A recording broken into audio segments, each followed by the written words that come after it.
It's Fee Week on ESPN as we continue Jim Valvano's fight against cancer.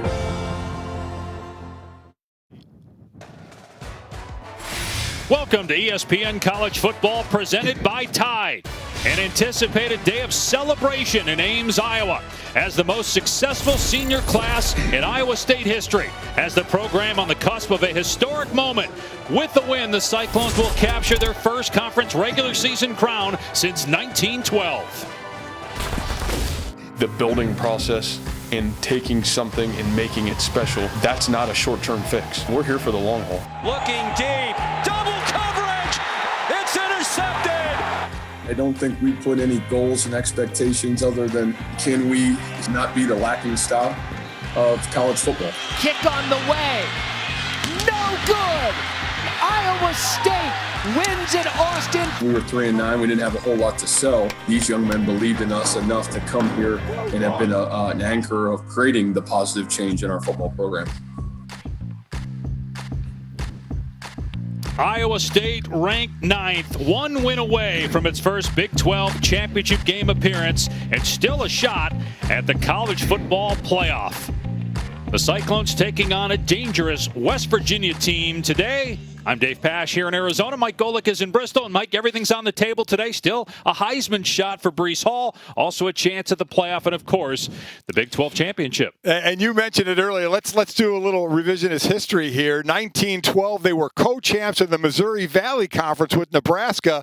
They beat Missouri and Drake, the only two conference wins that year. Let's go to 1976. They needed a win in the last game of the season to make it to the Big 8 championship game. They lost to Oklahoma State. Here they are in 2020. Matt Campbell is hugging the seniors out there on Senior Day, the winningest crew in Iowa State history. And all they have to do to get to the Big 12 championship game is beat one of the toughest defenses in the country in West Virginia. These guys are ranked basically number one in about everything in the league, and then in pass defense, they are number one in the entire land. They are fast, they are physical, and they are going to give Iowa State all they can handle. Let's see if the best class in the history of Iowa State can overcome this hurdle in West Virginia. Also today, two of the top running backs in all of college football will be on display. The Mountaineers' Letty Brown is 8th in the country in rushing, 2nd in the Big 12 in rushing touchdowns. But the headliner is Breece Hall, number 2 in the nation in rushing, and a candidate for the Heisman Trophy. Iowa State and West Virginia clash next. ESPN College Football presented by Tide is brought to you by Duluth Trading Company. Tough, ingenious workwear designed and tested by tradesmen. Die-Hard batteries, available at Advance Auto Parts. And Coca-Cola, together tastes better. About 15,000 fans at Jack Trice Stadium. The late Jack Trice, who passed away in 1923 from injury suffered in a game, the first black student athlete ever at Iowa State, and it's the only FBS stadium named after an African American. West Virginia will get the ball first. Winston Wright on the return for the Mountaineers. And he's brought down to the 20-yard line. Let's check in with the third member of our crew, Paul Carcaterra. Well, Dave, Jarrett Deggy and Neil Brown go way back. Brown was an offensive coordinator at Texas Tech. From 2010 to 2012, his quarterback, Deggy's older brother, Seth. The Deggys are from Lubbock, and a young Jarrett would attend the Red Raider football camps where Neil Brown coached and spent some one-on-one time with him, doing the same quarterback drills almost 10 years ago that he does at West Virginia today. Brown said Jarrett's so easy to pull for. He pours everything into the game of football. And Deggy's going to hand it off to Letty Brown on first down. Nowhere to go. Stop made by Jaquan Bailey. Bring up 2nd and 10. Deggy is reunited with Neil Brown after starting his college career at Bowling Green. He actually led the MAC in passing a couple of years ago before transferring to Morgantown. 2nd down and 10. Deggy's pass is caught and close to a first down. Catch made by T.J. Simmons. Simmons, their big hitter for sure, but Deggy, I love the story of when he was in 3rd and 4th grade at camps where Neil Brown was, as Paul mentioned, doing the same drills. That's what I love to hear, the same drills when you're young, the same drills hold through time to try and develop you as a player. Just short of the line to gain, so 3rd down and inches. And it's going to be a quarterback sneak with a push past the 29-yard line. Well, 1st down, West Virginia. Michael Laughlin came in and shoved Deggy. Neil Brown in his 2nd year, 40 years old. His name's been out there like Matt Campbell for a lot of job possibilities. Yeah, last year's first year, the offensive cupboard was pretty bare, so he had to rebuild that to where he wants to go. And having a good year this year, especially on the defensive side of the ball. And you're right, both these coaches, Dave, they are young names that are really, really getting out there.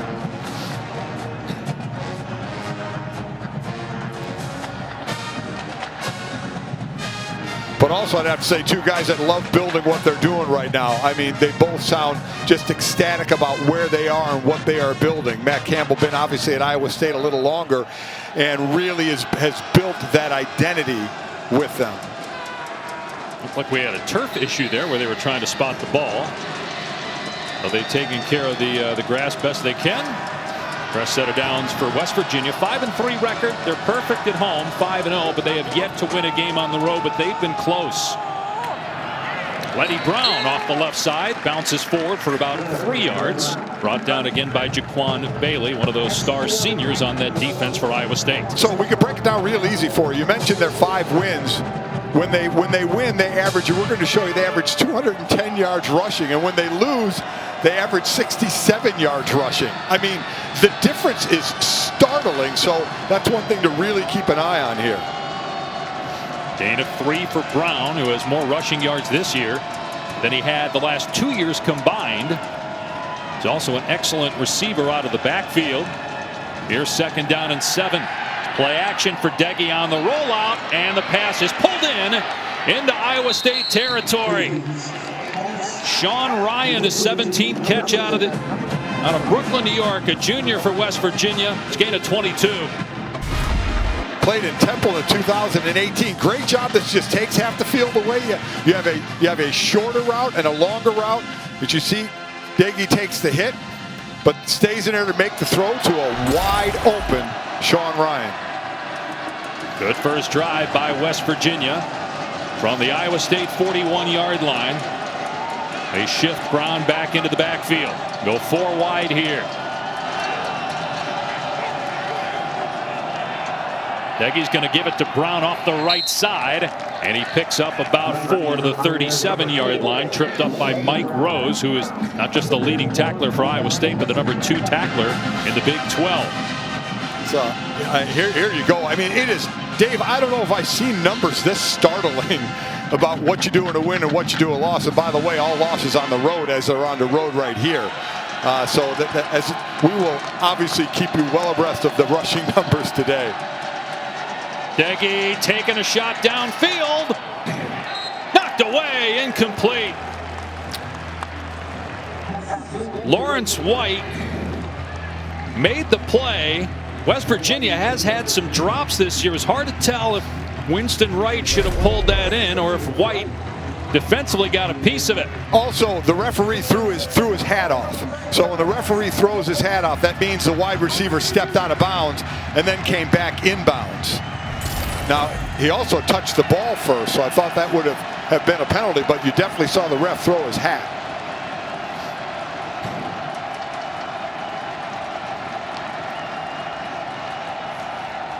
Third down and 6, and it's pulled in inside the 35-yard line, but short of the first down. Catch was made by Isaiah Esdale. Let's see what West Virginia does here on 4th down. Stopped by Mike Rose, a guy who started every single game of his career. 35 starts, an absolute tackling machine. As you mentioned, an early decision for West Virginia. I don't think it's going to be much of a decision here. I think they're going to go for it. It'd be about a 50-yarder. Their kicker, Casey Legg, has a career long of 51.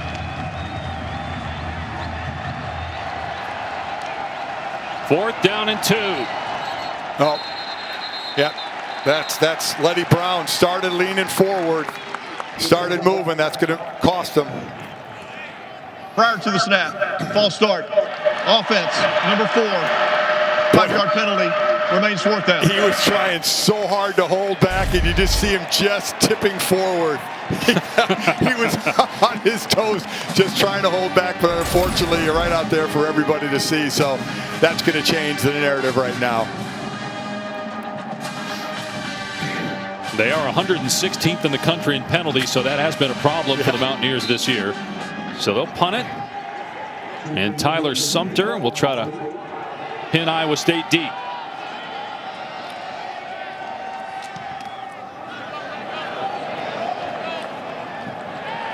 And this will go into the end zone for a touchback. No score. Iowa State on offense when we return to Ames.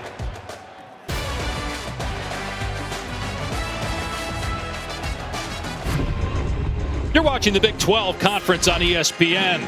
Iowa State at 7-1 with a win clinches a spot in the Big 12 championship game for the first time in program history.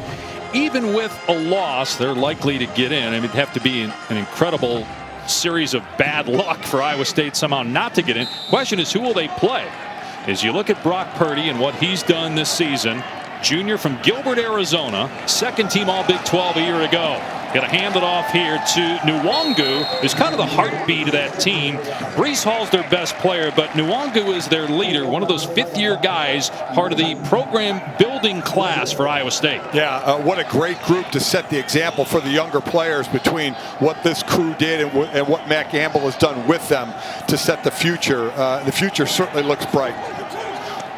And a 4 there for Nwangu from Frisco, Texas. He stays in the game here at running back. Purdy will throw it, forced out of the pocket, being chased, and dumps it off to one of those tight ends. Chase Allen, one of 3 players at the tight end position for Iowa State that makes that group maybe the best in the country. So you're going to see Tony Fields, a linebacker, come straight up the gut. And it makes Purdy roll out to the left, and there's Chase Allen, all 6'7" of them, making a big play. They go back to the ground game and hand it off to Nwangu. We have yet to see Breece Hall, perhaps because it is senior day, that Nwangu is getting the start. Hall is just a sophomore. Second down. I completely agree, Dave, that's the reason why is, you're honoring these seniors, and it's not like you're, listen, Breece Hall we know is a Heisman candidate, but Nwangu, while not as good as Breece Hall is, still can carry his own just fine in the backfield with what he does on kick returns and as a running back. And there is Hall, 28 in black, motioning into the backfield on 2nd down and 7. And Hall hit in the backfield and dropped for a loss and 2. One of the Stills brothers, that was Darius, the nose tackle, senior from Fairmont, West Virginia, on the takedown. So a frightening sight for any offense that plays against West Virginia as you're looking at Dante Stills and Darius Stills, the 2 Stills brothers. Absolutely incredible what they have done. Darius with 19 starts, Dante with 11 starts.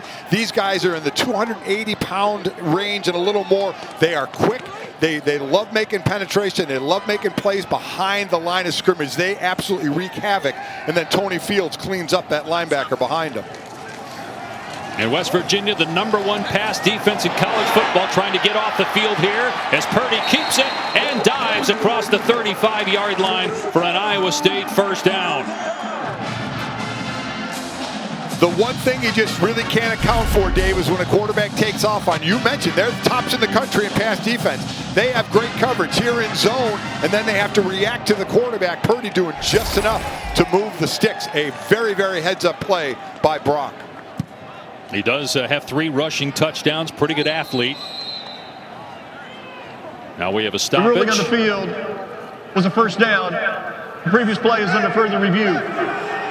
So they're going to look where the knee went down to see if the ball was across. It seemed pretty clear to me that it was a first down, but we'll find out when we come back. No score midway through the first. All right, we're back in Ames, Iowa. Our first review of the day, Brock Purdy from Iowa State. Was he across the line? There you see the knee down. There you see the ball over the line. It is confirmed he does have a first down, so that was an easy one for us, Dave. I mean, they got to make it a little tougher for us to try and get these things. And this is one of the things, I think you and I touched on this earlier in the year. I mean, you love at some point to see them just go to the NFL rule where you don't you spend so much time looking at these reviews. I mean, you give the coach another challenge. Right. Just speed up the game a little bit. Yeah. I mean, there's the one side that it's always going to say, well, hey, let's just make sure we get it right. You just have to do it in a quick way, so you're not really killing momentum and holding up the game too much. So fresh out of downs for the Cyclones at the 35 of West Virginia against the number 4 defense in college football in terms of yards allowed. We talked about them being number 1 against the pass. Breece Hall finds some running room inside the 30 for a gain of about 6. Lightly recruited out of Wichita, Kansas, but now among the best players, period, in college football. Without question. And he could be a big hitter. He's got 4 runs this year of over 50 yards. He's 3 times this year. He was a Big 12 offensive player of the game. He will go inside. He'll go outside on you. He'll catch the ball out of the backfield. Both these running backs, Letty Brown for West Virginia, same way. You find a way to get the ball in their hands. Hall picked up 6. Lost yardage on his first attempt. In trouble again, and that's Tony Evans, who was waiting for him on the handoff. Another negative play forced by that West Virginia defense, which does not have in name a defensive coordinator. Look at Tony Fields coming right up the gut. We saw that earlier on a pass. I mentioned Mike Rose, the linebacker for Iowa State. He's the 2nd leading tackler in the league. You know who's number 1? The guy who wears number 1 for West Virginia, averaging just a hair under 10 tackles per game. And he's a guy that just got here this summer. He played 4 years at Arizona, just got here this summer, so had no preseason at all. Was a 3-year starter for the Wildcats. 3rd and 9. Purdy's pass is caught by Hutchinson, but he will not get the first down. That was well defended by Nick Troy Fortune. We'll see what Iowa State does here on 4th down. So you're either going to try about a 45-yard field goal, or you're going to go for it here with a couple yards to go. Their kicker. They're going to go for it here, 4th and 4.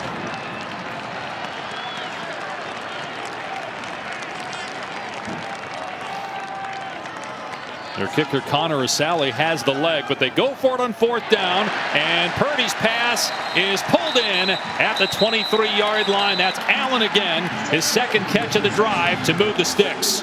Again, these tight ends between Allen at 6'7", Charlie Kohler at 6'6". Incredible. They're just great big targets for your quarterback. They just do a little hook route, and they just wall up and use their size.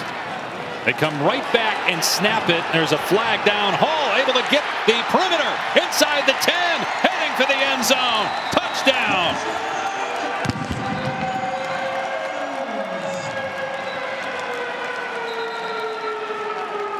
Iowa State was over the ball quickly and snapped it with perhaps too many men on the field for West Virginia. Let's see.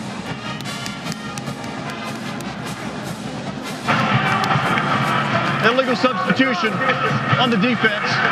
That penalty is declined. The result of the play is a touchdown. Great call, Dave. Absolutely right. Trying to get their guys off the field. They couldn't do it. And there's one of the reasons Mr. Hall is a Heisman Trophy candidate. That one was supposed to go up the gut. He bounces it to the outside and takes it the distance. 17th rushing touchdown for Breece Hall. Number 2 in the country in that category. Excellent opening drive by Iowa State, going the length of the field.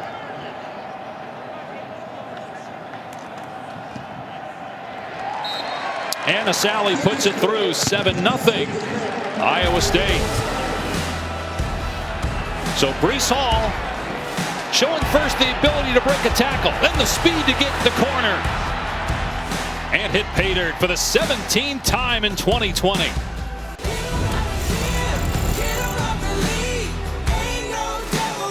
ESPN College Football is presented by Tide. If it's got to be a clean you can trust, it's got to be Tide Hygienic Clean. And in part by Ford. Built Ford proud. 1912, the last time Iowa State won a conference title. And they're going to be in the Big 12 championship game. We'll see who they face. Meanwhile, West Virginia with its first rushing touchdown allowed since October 24th. And on the return, off the right side, Winston Wright to the 28, plus a penalty marker is down. Well, you mentioned West Virginia and penalties. If this one's going against them, it's been tough for them this year.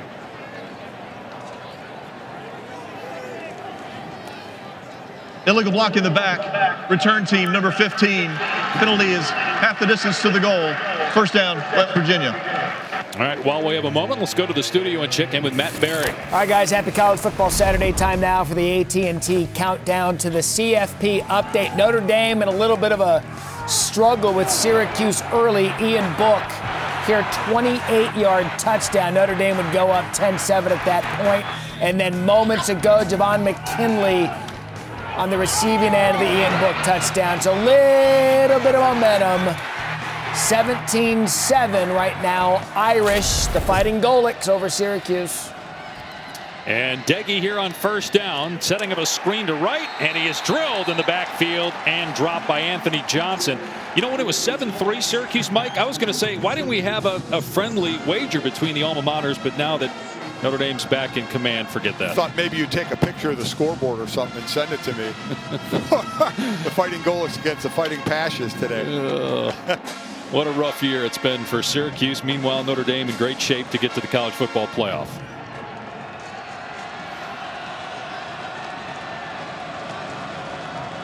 One-yard loss on 1st and 10. 2nd and 11 now from the West Virginia 7. Here's Letty Brown.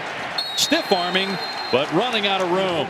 Well defended again by Iowa State, which is in the top 20 nationally in rush defense.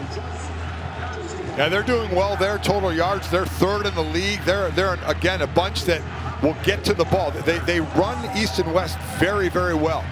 If they're not, stacking it up in the middle and really two-gapping well, they run extremely well from sideline to sideline. They are very difficult to outflank.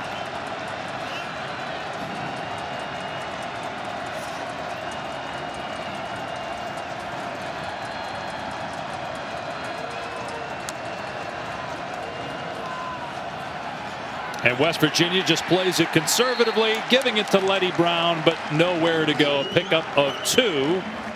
And it'll be 4th down, a 3 and out for the Mountaineers. Very conservative. Also thought if Letty Brown would have gone left just a little bit there, he might have had a little room to run. But I am a little surprised at the conservative call there for West Virginia for was about to see their 2nd punt of the day. Well, Milton deep for Iowa State, and Tyler Sumter, transfer from Troy, where Neil Brown was before he took the West Virginia job. He's into punt.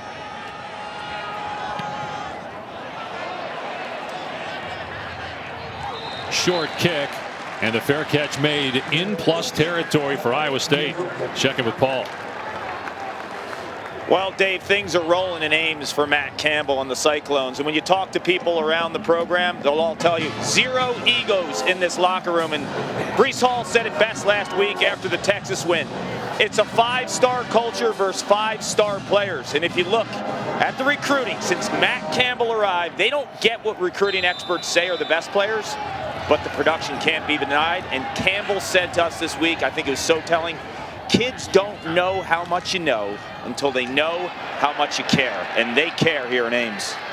Nwongu inside the 40, brought down after a gain of 4. But you look at Matt Campbell, I mean, he's got a history of winning. He was a 5-time national champ as a player and a coach. I know it's D3 Mount Union, but that's been a successful program for a long time. One of the things here that impresses me is you saw where the rankings were and what they're doing.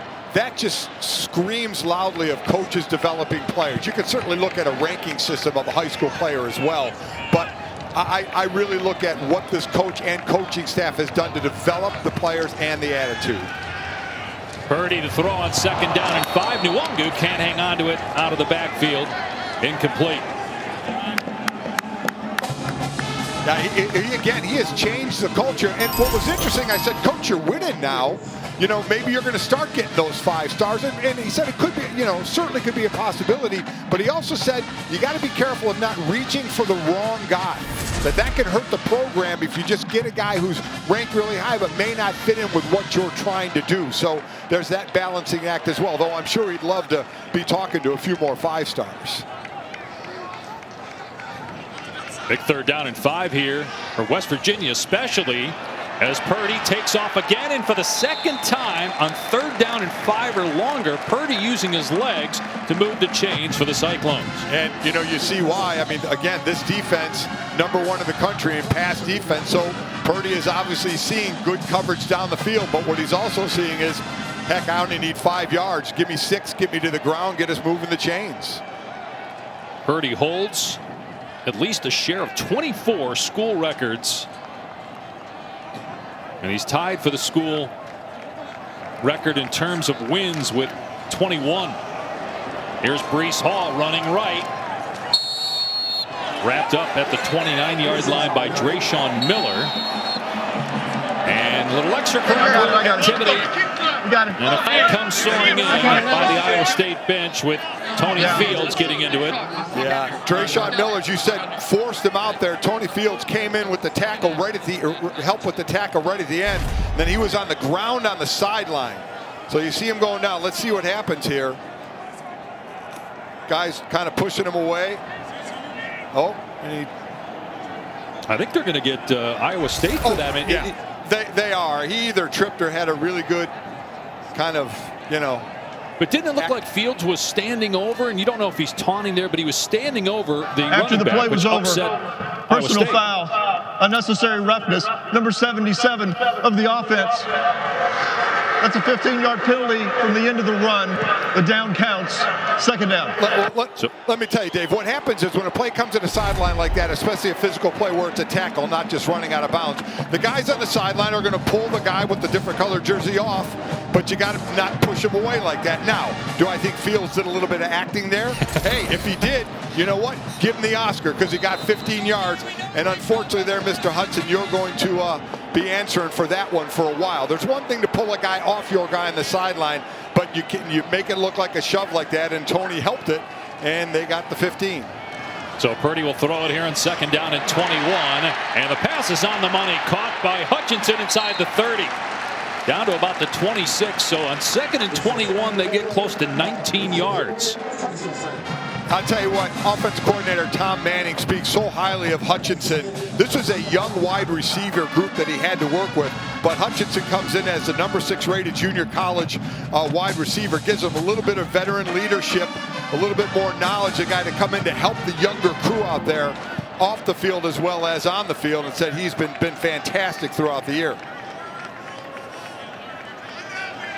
2 3rd down conversions already here in the 1st quarter for Iowa State. Hall waits for a hole to open. It does. And it's a 1st down.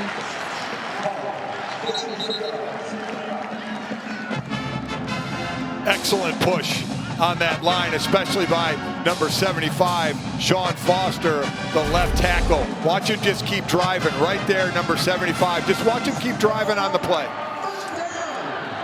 Into his man, drive, drive, drive, finish.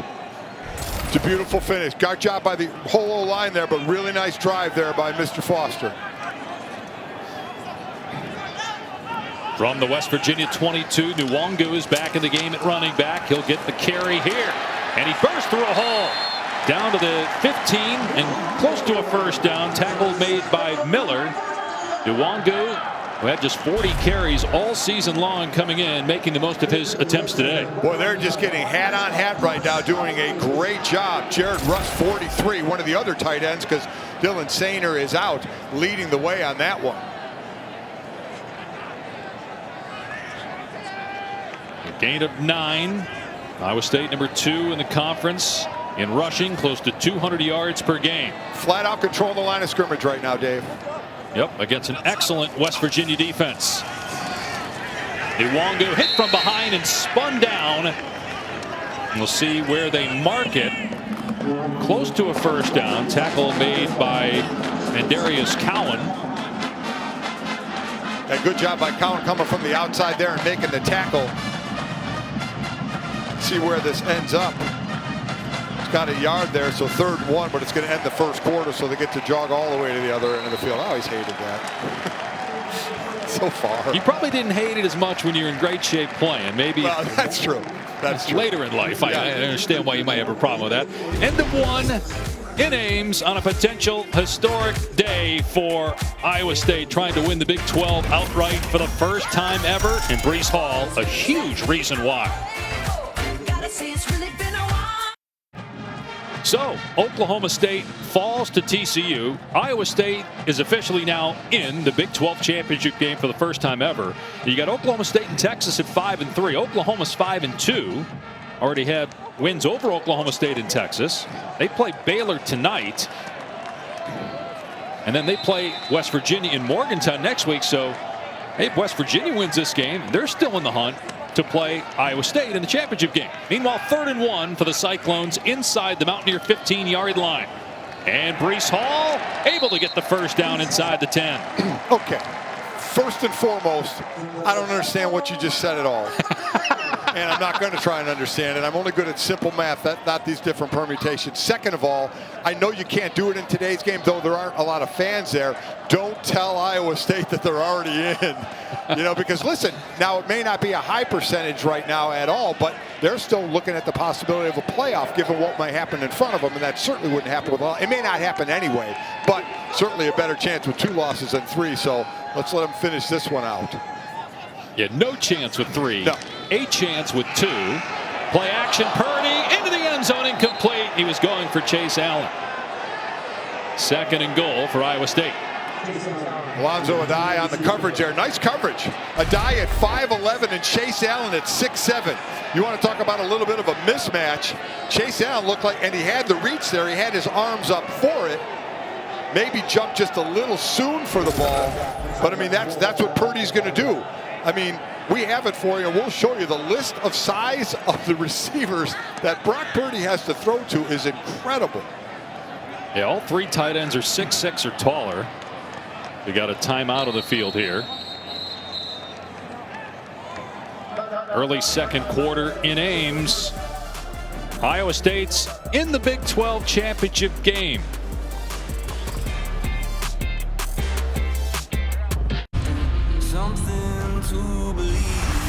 ESPN, home of the college football playoff. And welcome back to Ames. Dave Pash in Arizona, Mike Golick Sr.'s in Bristol, but Paul Carcaterra is in Ames as we look at our College Football Award Spotlight, brought to you by the Home Depot. Breece Hall, potentially, even though he's on the Maxwell Award watch list, you've got the Heisman Trophy still out there as a possibility for the sophomore from Wichita, Kansas. As the quarterback Purdy keeps it, and he's in for the touchdown. 13-0 Cyclones. Wow, watch how long Purdy holds the ball in Breece Hall's belly. This is what makes the play. You got to have patience when you're reading. The ball in the belly, ready to take it, and pulls it right at the last minute. Excellent job. Jarrell Brock gets a block on Tony Fields as well. Cut inside of that and right to the end zone. But that's a really nice job by Purdy showing patience. You know, he was not 100% for a good part of last year. And when healthy, I wonder, speaking of Heisman, I wonder if next year we're going to be talking about him in that regard, because this guy's just scratching the surface as the point after is good. He's got 4 rushing touchdowns, 14 passing touchdowns, 14-0 Iowa State. Let's go to Matt. All right, guys, time now for the Rocket Mortgage Studio update. Notre Dame starting to flex a little bit against Syracuse. Took a little bit longer than expected, but here Ian Book, another nice toss and another nice catch from McKinley. 24-7 at the half. Notre Dame over Syracuse. Javon McKinley having himself a half. 6 catches, 85 yards, and 2 touchdowns. Pretty impressive there. As we look at our Capital One college football playoff rankings, with Alabama playing LSU tonight, Clemson's on ABC against Virginia Tech. Ohio State rolled despite being down several players. A&M a winner. Florida in front right now. Cincinnati's game was canceled. Georgia's postponed. Notre Dame, you think, as long as they are in the well, I don't. Whether they win or lose. Well, it depends on how you. If you lose, remember in the playoffs they lost like 30-3 to Clemson. Yeah. If you lose something like that, which I don't think they would do, that could hurt you. But you're talking like Florida and Alabama. How does that game go? Could Florida win, but it'd be a close game, and they both be? And we'll get to a lot of that. Lot to talk about there. But right now Iowa State doing exactly what they need to do in this game, even though they are already in the Big 12 championship game. Here's Wright for West Virginia, and a good return close to the 30-yard line. Now, speaking of the college football playoff rankings, we're almost at the finish line. Yeah. We'll have another edition for you at 7 Eastern, 4 Pacific on Tuesday on ESPN and the ESPN app. Reese and the guys breaking them down from top to bottom. Who will play in the college football playoff semifinals on New Year's Day, which is a Friday in 2021. And I tell you, Dave, that Alabama-LSU game, after what LSU did to Bama last year, and that game, what happened? Oh boy. What is it, about a 30-point spread right now? It's making it ugly. It's going to get really ugly, you have to think. Empty set here. What's West Virginia made up? Down 14-0 on the road here. Pass is errant and incomplete. Mike O'Loughlin, the intended receiver, with Mason Chambers in coverage. I just want to go back, though, Mike, to what you said about Notre Dame. I got to think, even if Clemson rolls them, because Trevor Lawrence is back, I still have to think they're in based on the body of work, because you got to say that overall, if it's about being the best 4 teams, Notre Dame's one of the 4 best teams. Yeah, listen, I do agree with you, but Notre Dame, like I said, people saw that one time. You don't know how much that sticks in people's minds if it's a game like that. Again, I don't expect it to be a game like that. I think it is going to be an excellent game in the ACC championship game. Here's Deggy on 2nd down and 10, and checks it down to Letty Brown, who has 28 catches now on the year. He's driven out of bounds after a gain of 5 or 6. You look at what they've done. I mean, the big win was Clemson, but we know they've missed 3 or 4 player starters on defense. Trevor Lawrence obviously not on offense there, so we'll get to see. Everybody who said, oh, they only won because of that, we'll find out. Notre Dame has a great opportunity, as Clemson does as well, to avenge their only loss of the year. Game I know I'm certainly looking forward to. 3rd down and 4 for the Mountaineers. At some point, got to put a drive together, especially the way Iowa State's rolling offensively right now. Out of empty, blitz coming up the middle. Deggy's pass is caught by Simmons for a 1st down at the 46-yard line. Tackle made by Isheem Young. There's a 1st down for West Virginia. See if that gets them going. You saw 2 times on the last 3 plays, Letty Brown going all the way to the right to make it trip right, to open up the left side in a little crossing route there to make the 1st down. I'll be interested. They love putting Letty Brown out at wide receiver as well to try and get the ball in his hands, or at times use him as a decoy. Gain of 13. Play fake here for Deggy, and going downtown. Got a receiver, but overthrown. Diving attempt by Sean Ryan. Could not come up with it. Isheem Young on the coverage for Iowa State. Just a little long here. To hair long, and Deggy stayed in there. Got the pressure, took a shot by Will McDonald. Stood right in there to make the throw, but just a hair long. Deggy completes close to 70% of his passes. Play fake here, and then how about that on the shovel pass to Brown? That was a beautiful call. Gotta love that design. You fake the handoff, then you come back with a shovel pass, and it's close to a 1st down pickup. As I said, any way you get the ball in his hands. And you said fake that handoff right up the gut there. Good block by Michael Brown, the right guard, getting up to the 2nd level. Clear a little bit of space for Letty.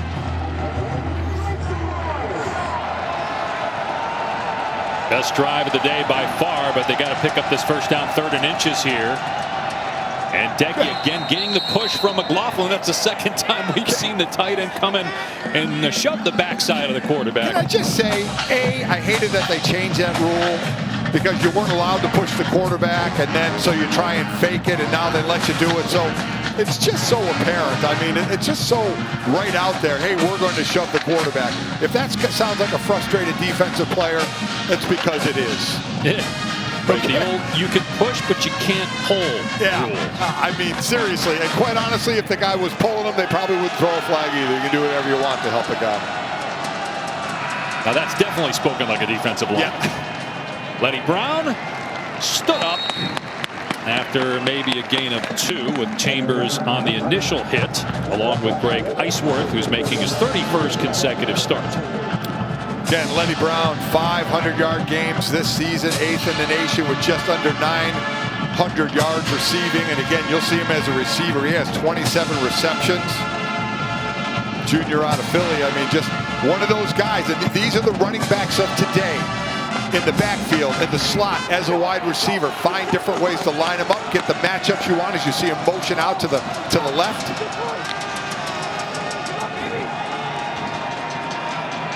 He's got him. Deggy, and dumps it off.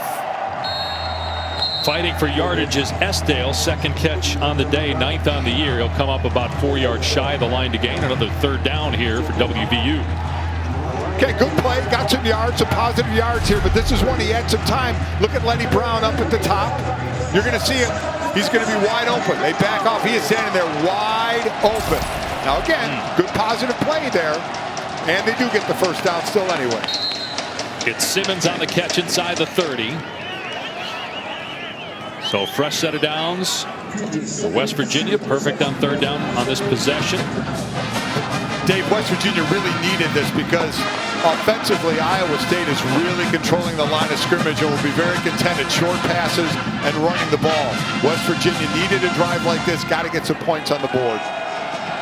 Neil Brown, the head coach. Jared Parker is the offensive coordinator and coached with John Haycock, the Iowa State defensive coordinator, when they were at Purdue together. Deggy from the pocket. Receiver comes open, and the catch is made by Esdale again. We'll see where forward progress is spotted. He was close to the first down when he made the catch.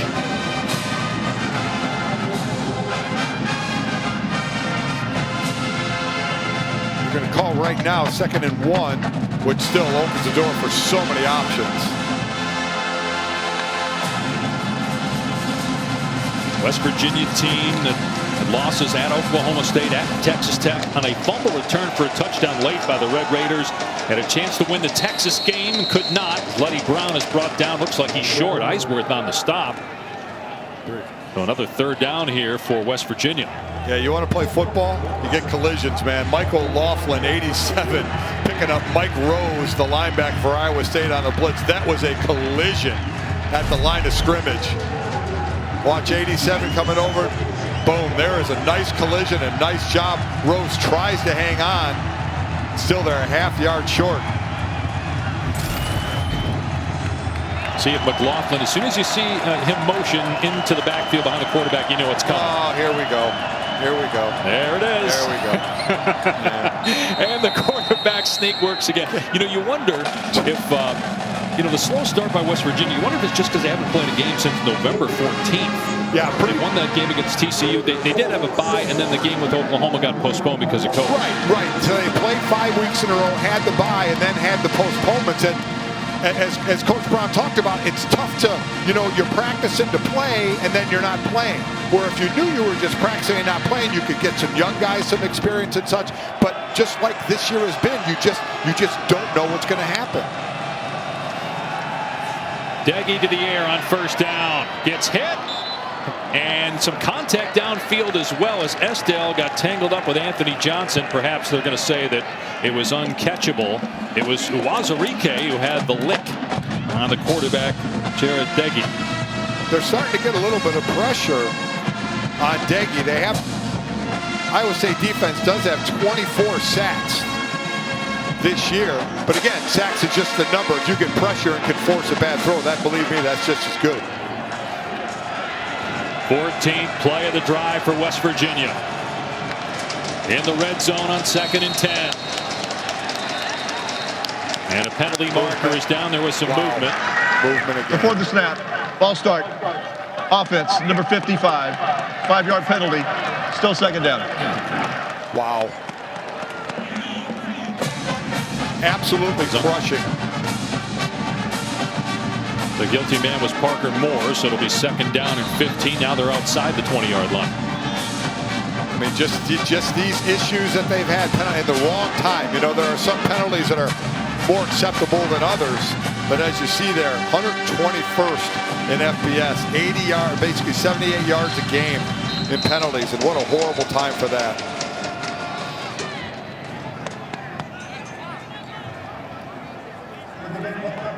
At the clock to 8 minutes, 20 seconds, please, 8:20, and started on the snap.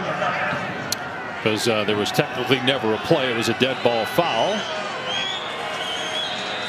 So 2nd down and 15. West Virginia trying to get its 6th win of the year. They won 5 all of last year in Neil Brown's first year in Morgantown. Empty set here. Deggy with a quick throw, and it's knocked away and almost picked off by Eisworth, stepping in front of the receiver, Sean Ryan. What a great job by Eisworth breaking on that ball like he was running the route. This is an old quarterback in high school, maybe doing some quarterback reads, saying, I'm just going to read the eyes of that quarterback and make the break on the ball, and he gets that one and he's gone. He knows exactly what's happening with that middle receiver. As the inside receiver goes deep and the outside receiver goes out, he knew his was just curling up. West Virginia 4 of 4 on 3rd down, but they have to get all the way down to the 7-yard line. And Deggy in trouble. Forced out of the pocket as McDonald got pressure. Oh, no. And now Deggy was across the line when he threw the ball. It was picked off. Oh, wait, it was caught, they say, by Simmons inside the 5. But, man, he looked like his whole body was across the line by at least a yard. Davis, not even close. And, again, it's where the ball is released. But I do think he was way over the line of scrimmage. So, good job keeping the play alive. You see 3rd, oh, yeah, way over the line. Oh, yeah. 5 yards. Yeah, not even a yard. Close, so, you know, that just comes down to awareness. You know, illegal forward pass on the offense. That's a 5-yard penalty. It includes a loss of down. 4th down. Wow. So, you know, here's a situation where they had a great drive going, looking like, you know, possibly a touchdown or, if nothing else, a short field goal, and they've just gone backwards now. And that's on Deggy. That's just awareness. You saw him rolling that well. You saw the 3rd down stick. It's right there. You got to be able to know where you can go. And so a 41-yard field goal try. Casey Legg played soccer primarily in high school. He's from Charleston, West Virginia. Just 1 miss on the year. Trying to get the Mountaineers on the board. Nope. Not even close. Wide to the right. Still nothing for West Virginia. Midway through the 2nd quarter, 14-zip Cyclones.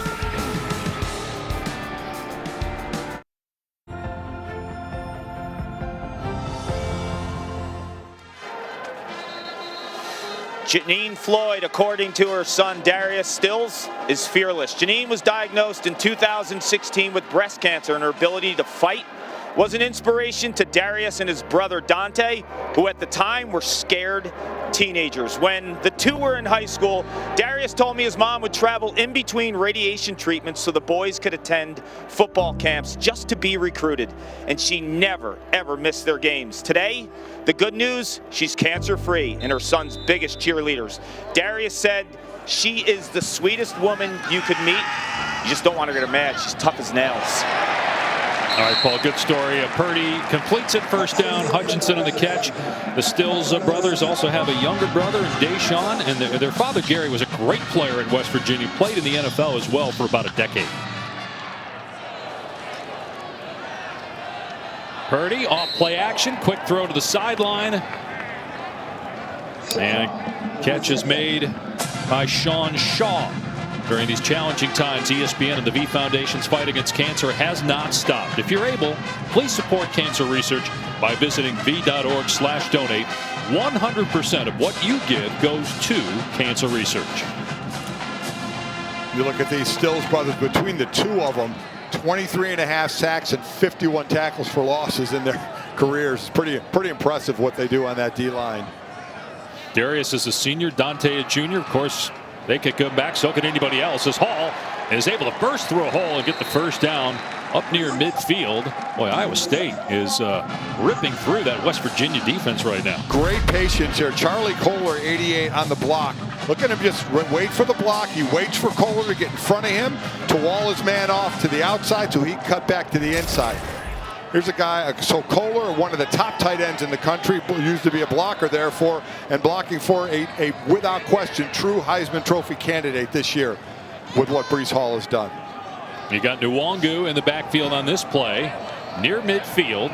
Iowa State, 163 yards of total offense already.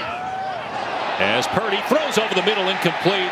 Hutchinson thought there should have been a flag, and there is. Nick Troy Fortune wrapped him up before the ball arrived.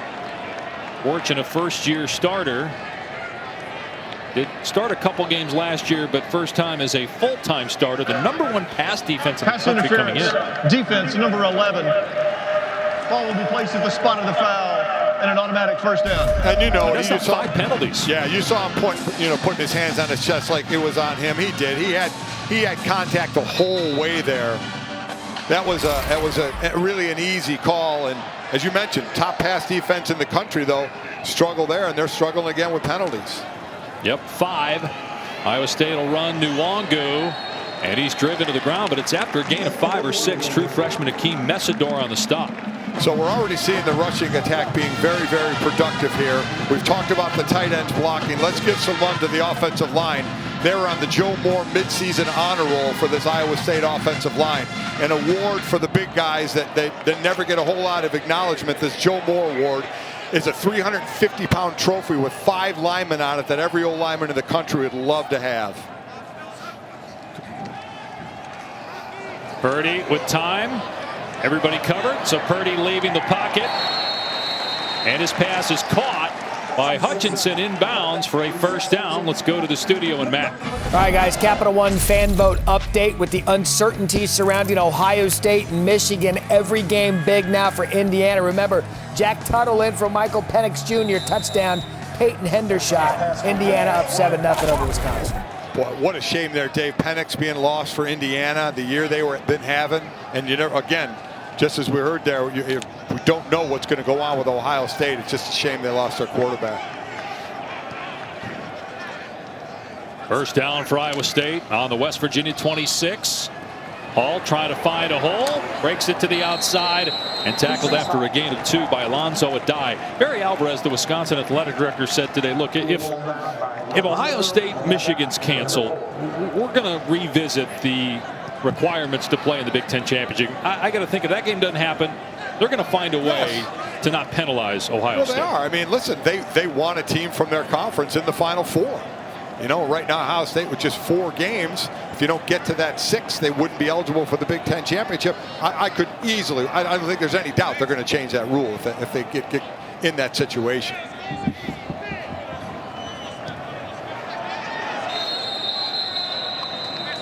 Timeout taken by Iowa State with 1 on the play clock. 14-0 lead for the #9 team in the country, heading to the Big 12 title game for the first time ever. Dave Pasch, Mike Golick, Paul Carcaterra. Time for our Aflac trivia question. How many of Iowa State's 33 head coaches have been named Conference Coach of the Year? Obviously, Matt Campbell has won the award. In fact, he's probably going to win it this year for the 3rd time in the last 4 years. I think I may know a couple of these. Possibly. You want to throw one out there, or you want to? Earl Bruce.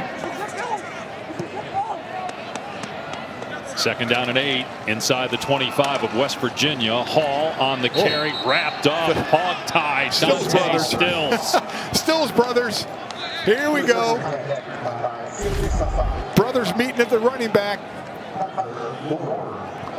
1, 2, yeah, there you go. It's about 560 pounds of mean running at you. Boy, they needed that. Now can they get off the field here on 3rd down?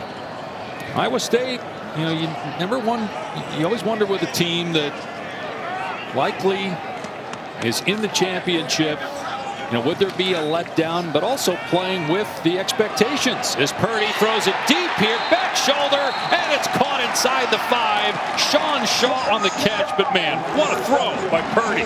Well, and here you go again. Fortune is 6 foot.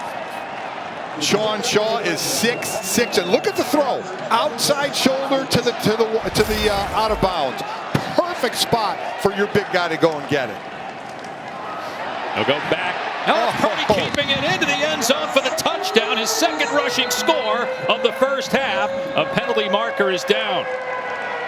Well, we'll see what the penalty is, but what an absolute great job of, again, holding the ball in the gut of the running back and completely fooling the outside contain for West Virginia. Let's see.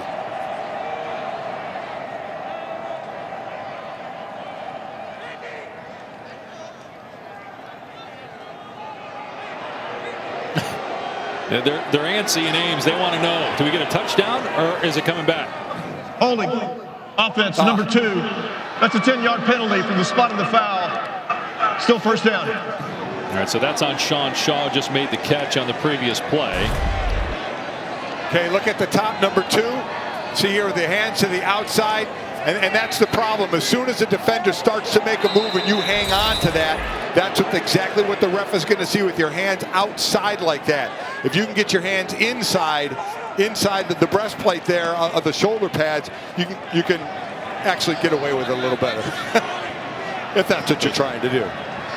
Still first and goal, but now outside the 10-yard line. This is Breece Hall inside the 5. Another flag is down. Another touchdown on the ground. Is it holding again, though?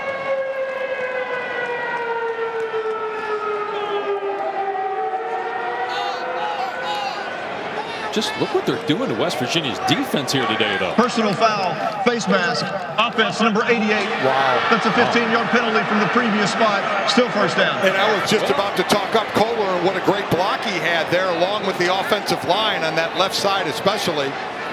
But Kohler obviously had a bit of the face mask here. We'll check it out. Bottom left, right? There you're going to see, now it's very difficult for me to see if he had the face mask or not. Obviously the ref is standing right there. There would be no need to be grabbing the face mask there. Just all you had to do was really wall the guy off. But must have been right there. Ref was standing right there. A couple of penalties killing him. 2 times in the end zone, 2, all of a sudden you're on the 26-yard line at first and goal. West Virginia missed a field goal. And it looked like Iowa State was going to be up 21-0 in full control of this game. Now first and goal from their 26. Purdy looking, throwing it downfield. Wide open is Hutchinson inside the 10. So it'll be second and goal from about the 8-yard line. Such a great job of Purdy moving the pocket, knowing when he rolls that way, that's where everybody's flooding. You got a short route, you got a mid-range route, and you got a guy in the end zone. And the middle route was the one that broke wide open. Now I think you're going to see a nice, healthy run here. Yeah, they got all the way down to the 5 on that play from their 25-yard line. There are 3 tight ends in the game. 13 personnel, 1 back, 3 tight ends, and they'll use them all. Give it to Hall. Powers his way down to the 2. Stopped by Chandler Samito, who's been battling injury. Now it's a huge third down and goal for West Virginia's defense. We're inside 3 minutes to go here in the first half. Get a timeout called by West Virginia. That will leave the Mountaineers with 2. Iowa State on the doorstep again. Third and goal when we come back.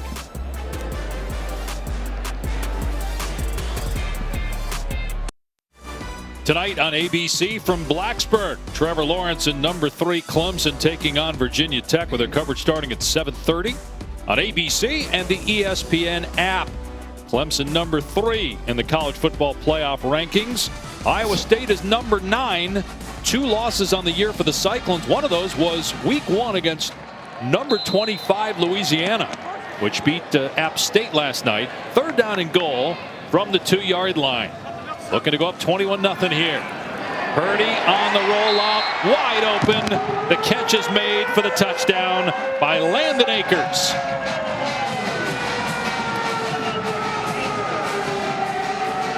Well, there's one of those seniors getting a touchdown as his first touchdown this year. He's a guy, and in his career, his average 15.7 yards per catch.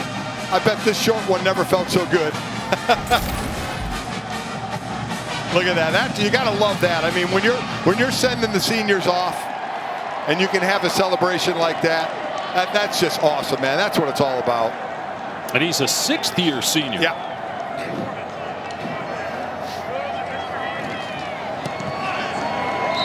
It is 21-0. Iowa State already clinched a spot in the Big 12 championship game, trying to keep slim college football playoff hopes alive. And they're doing a number on a really good defense right now. I can't tell you how impressed I am right now with them, Dave. 228 total yards. They're over 100 yards rushing. Brock Purdy has only had 2 incompletions on the day. They're very efficient. The offensive line and tight ends are controlling the line in the running game. Breece Hall is showing why he's a Heisman candidate in the way he runs the ball. All against, like you said, an incredible defense. So this is a bit surprising. And now West Virginia in a position not getting very close, if not there, where you start to get out of your game plan to say, okay, we're going to have to hustle up. By the way, Iowa State gets the ball at the start of the second half. Yep. All right, let's answer the Athletic trivia question. You were right on the 33 head coaches who've been named Conference Coach of the Year. You said Earl Bruce, Johnny Majors in 71, and Dan McCarney in 04. But Matt Campbell likely to win it in 2020. That'd be 3 times in 4 years. And then question that a lot of people want to know is, will he even be in contention to win it next year? Meaning, will he still be at Iowa State, or will he be somewhere else in the Big 12, or maybe somewhere in the Big 10? Good return by Wright out across the 30-yard line. Let's go to the studio and Matt. All right, guys, coming up on the Alexis halftime report, Ohio State was back. We'll have highlights of the Buckeyes and their return to action. Plus, Florida and Tennessee locked in a good one. Florida looks sloppy today against the Volunteers. Highlights of that. Plus, Notre Dame struggling a little bit with Syracuse. We'll have highlights of that and more. Jesse Palmer, Joey Galloway joining me on the Alexis halftime report. And thank you, Matt. Iowa State rooting for Florida to lose, obviously. Yeah, you mentioned about Matt Campbell. Listen, I get it. That's part of it. But, well, I tell you how happy the Iowa State players, fans, alumni, boosters have to be at what they're seeing right now. And no doubt they want this guy to be their coach for a while. And West Virginia running the ball with Alex Sinkfield into the game. And a short pickup. You're right. I mean, look, it's a time to celebrate what Campbell has been able to do, but with that comes questions about the future. And you know, it's not like though things were 10-15 years ago, even when, I mean, Matt Campbell's making over $3 million a year reportedly, and yes, you could make more than that elsewhere, but you know, it's not like you in some of these schools you made 1.2 or 1.4 10-15 years ago, and you could take a job for 5 or 6 mil. Deggy in trouble here on 2nd and 7, and sacked by Jaquan Bailey.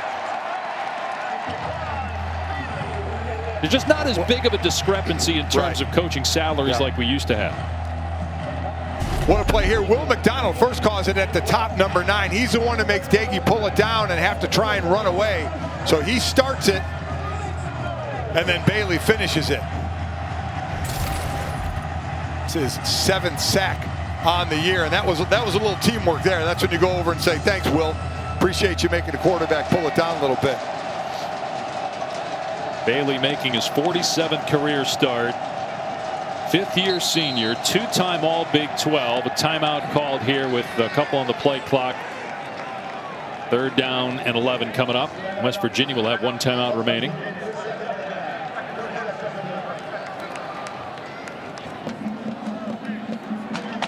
Taco Bell's Nachos Party Pack. Delicious nachos topped with all your favorites. Only at Taco Bell. And I know, Mike. Yeah, you know, you're right. Going back to Matt Campbell, I get it, and I'm sure again Iowa State people don't want to hear about this, but it's a reality when you turn around a program. And look what Matt Rule, from Temple to Baylor to the NFL. I mean, it's just what comes with the territory, and then it comes down to what does that coach want to do. And you're 100% correct where a coach doesn't have to jump at any opportunity. They can say, you know, okay, you wait for something that's really big, or you just say, you know what, I love what I'm doing here. I love the culture I've built here. We can keep this as to one of the powers in the Big 12, and I can keep going. So the options are going to be there because of how well you're doing, and then it comes down to what's inside that coach's head and heart on what they want to do. 3rd down and 11 for West Virginia from its 31-yard line, trying to get some points here at the end of the half, but also trying not to kick it back to a hot Iowa State offense. Deggy goes goes down again. This time it was McDonald, which forced Deggy into Bailey on the last play. This time McDonald actually gets the quarterback. So again, coming around the corner on Brandon Yates, the left tackle here. You're going to see it right there. Yates, there's McDonald. Nothing more than just beating him around the edge. You get that offensive lineman to open up instead of that 45-degree step when all of a sudden they step backward and open up. They call that like the gate opening up. Makes it so much easier for that rip move and that end to just come right around the corner and get, if not the sack, pressure on the quarterback. Wise timeout by Iowa State. So West Virginia will punt with 1:11 on the clock, and the Cyclones will have around a minute, yet no timeouts. But the way this offense is humming right now, they're getting a lot of chunk plays. They have plenty of time to get in field goal range. As we said, plenty of time for a field goal, and then, Dave, they get the ball in the second half. I mean, you want to talk about really trying to start driving those nails in the coffin home, score at the end of the half, get the ball in the third quarter, and do it again. I mean, this is what this team's doing. I'm sure by now, somehow, some way, they may have found out they're already in the Big 12 championship game. But you know, I'm sure as every coach and every player is saying, it's senior day. Let's finish for those guys. Let's show the country what we could do and how good of a team we are. You saw Iowa State week 1. You did that game against Louisiana when they lost. How much better are the Cyclones now? So much better. And after this punt, I'll get into what Matt Campbell talked about with that first game. Sumter to boot it to Milton. And Milton from inside his 25 cannot get away from a West Virginia gunner. Tackled by Bonamico. Iowa State, you talked about this game. You were there. You watched it happen. Boy, look what they did since then. I mean, first time ever they beat Oklahoma and Texas in the same year. What they were able to do. Missed field goal late by Texas. First time in program history beating both those schools in the same season. First time beating Oklahoma in Ames since 1960.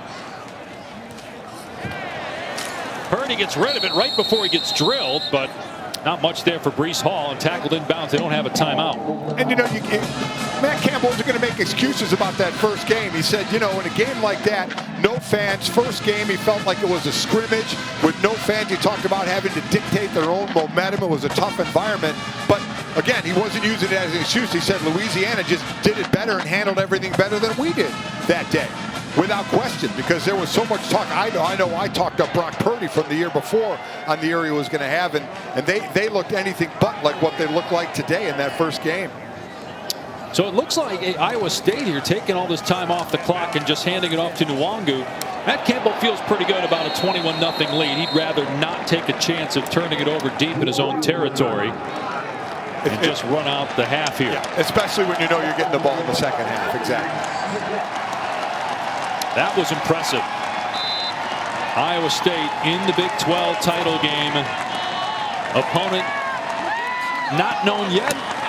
Right now, the Cyclones look like they could beat just about anybody they could play in that Big 12 championship game. Let's go to Matt Berry in the studio. Guys, thank you. Good first half.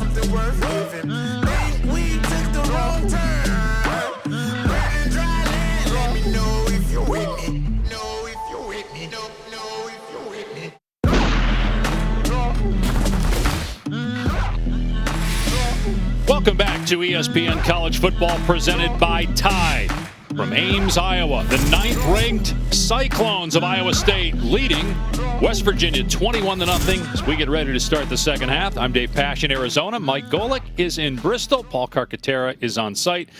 Well, Mike, we talked about this fifth-year senior laden group, and they're not acting as if there are any sort of nerves regarding this possible historic day for Iowa State getting into the Big 12 championship game for the first time. Yeah, I mean, that was the big question because when the game started, they didn't know they were going to be in. They knew they had a good chance. So how would they react to that?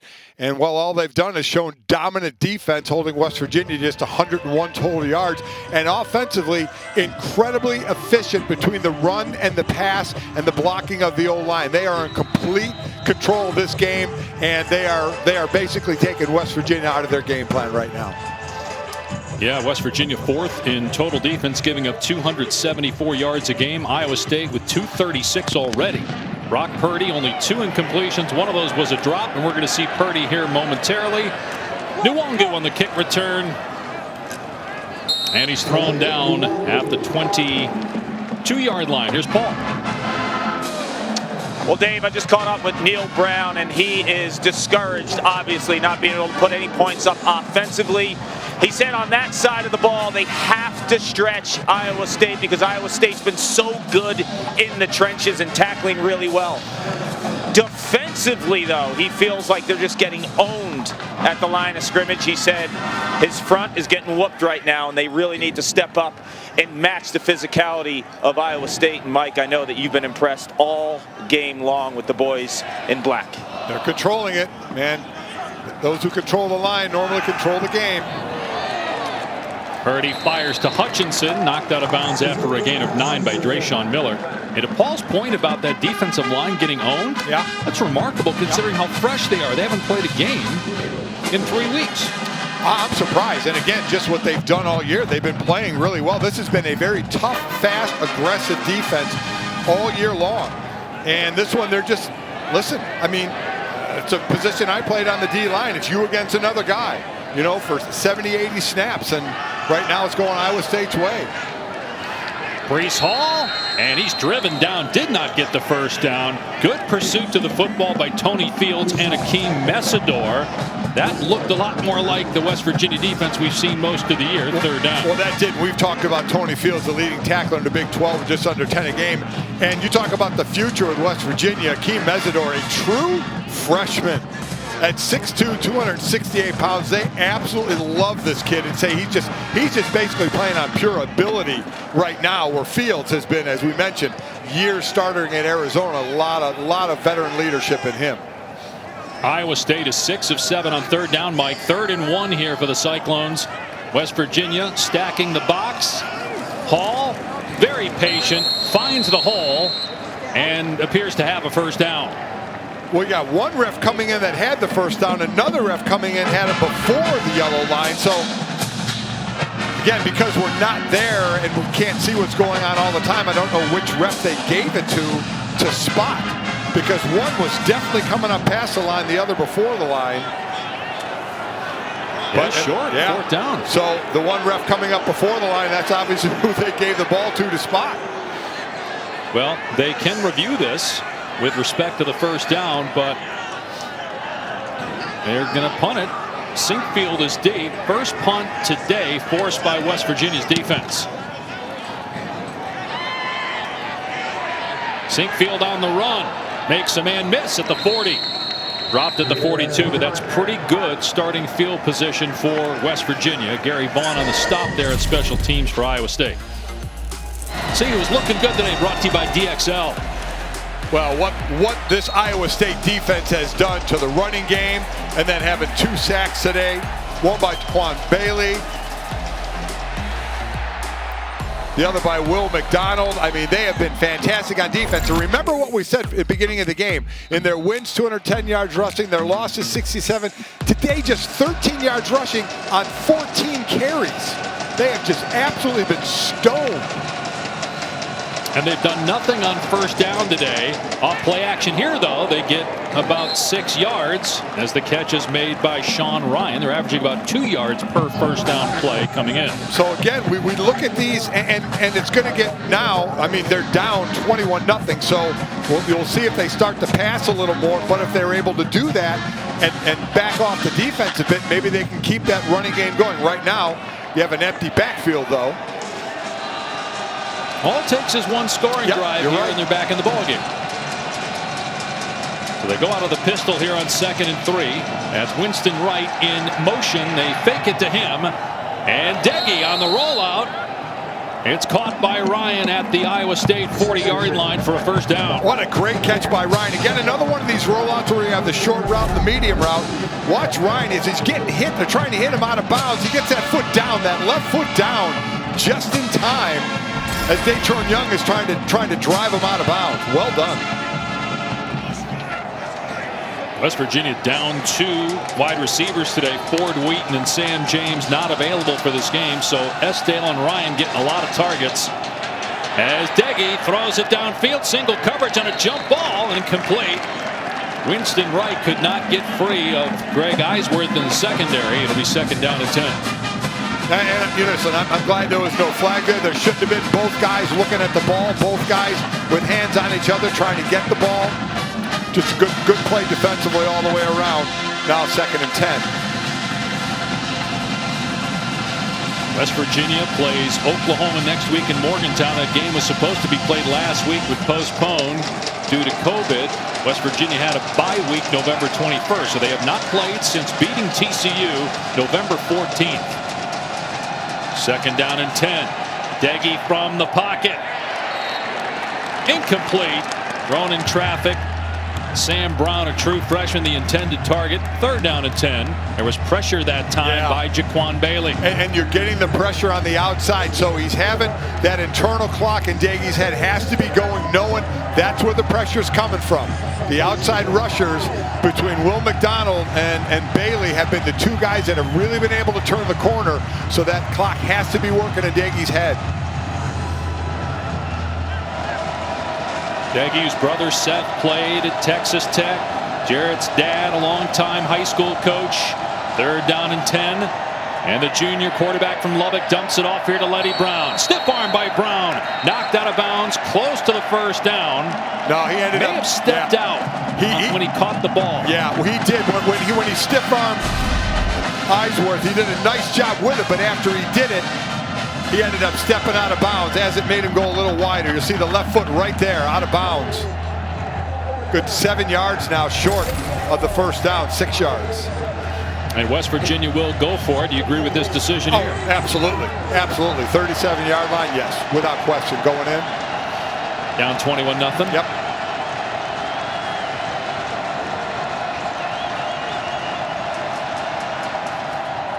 Deggy's pass is caught but short. Simmons was hit. Had no chance to get the first down. Did not run the route deep enough, it would appear, to get past the marker. Eisworth with the hit. Okay, this is for every level of football 101. If you're running a route that has you turning back to the ball on a third and whatever in this situation, 6, you've got to go to the sticks. That's on the receiver. Simmons, he's got to be at the sticks when he catches that ball, so he has the first down. Lesson learned, and he will learn as we be back momentarily. Iowa State up 21-0. You're watching the Big 12 Conference on ESPN. Iowa State has clinched a spot in the Big 12 championship game for the first time in program history. And they lead 21-0 against West Virginia. Purdy chased out of the pocket, dumps it off to Breece Hall, slips a tackle at the 35, and close to a first down at the 41. 8 of 9 on the play. College Football Award Spotlight Thursday, January 7th on ESPN. Home Depot featuring Breece Hall. I'm going to give it to him here on second and short. Able to push the pile, and it looks like he's got a first down. You know, and Iowa State's still running that off. They're running a tempo offense, up 21-0. They're doing what they need to do, their thing. And for Breece Hall, we know he has a tie. He came into today tied with Najee Harris from Alabama with the second most points in the NCAA with 102. Javonte Williams came into today from North Carolina with 108. So he's up to 108 now. I know Williams had a touchdown for North Carolina. So he's scoring a lot of points. He's doing everything well this year. Hall again, making a defender miss initially, but then dragged down by Exree Lowe. No gain on the play. He's had 100 yards in every game but one this year. That was last week against Texas. Had just 91 in that game. Now his breakout game was against West Virginia a year ago. Really the first time he got a legitimate number of carries. The first few games he wasn't touching it often, but then against the Mountaineers last year, he rushed for 132 yards and 3 touchdowns. And since then, he's been phenomenal.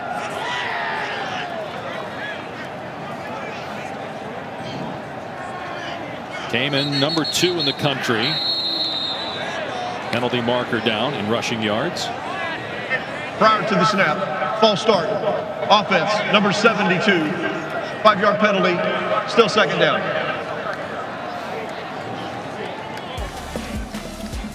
Well, you look at my Heisman guy, obviously quarterbacks are going to be there, and all these quarterbacks are having phenomenal years. Justin Fields, I mean, it's just tough with just 4 games at this point. And Breece Hall, he deserves to be on this list. He deserves, well, I know they're not doing the invites this year, not going to be there, but he deserves to be in that group. And I know it's difficult for a running back, though we have seen it's usually a running back and quarterback lean heavy to the quarterback, but he deserves to be in that conversation for the year he's had. Sophomore to Wichita, Kansas. After the 5-yard penalty, Purdy will throw on 2nd down and 15, and dumping it off for a short gain. Maybe only a pickup of 1 on the play by Ryan. The defense there checked that Porter on the catch. Darian Porter made the catch, and an immediate tackle by Chandler Samadu. Well, after the first half, Dave, where it's 21 points for Iowa State, this is now the 2nd drive for Iowa State. They had to punt on their first drive, something they hadn't done, and now West Virginia is a play away from getting off the field again and giving their offense a chance. 3rd and 14. Purdy has to step up, and he'll keep it. And tackled out of bounds at the 47-yard line. Low on the stop. That wasn't a 3rd and 5. That was a 3rd and 14. That was going to be a little tougher to get after the reaction from West Virginia. So West Virginia defense has stepped up a couple of first 2 times here in the second half. Offense has got to make something happen if they're going to get back in this game. And it's really the same issue for West Virginia offensively as it has been in their other losses. The inability to run the football. Jared Deggy's a talented guy, but needs to be supported by a quality run game to really have a shot. 2nd punt for Iowa State today. Both have come here in the 3rd. We'll see where they spot that one. It was not a good kick, obviously. West Virginia's going to have it at its 35-yard line. See if the Mountaineer offense can do anything after a 17-yard punt by Iowa State.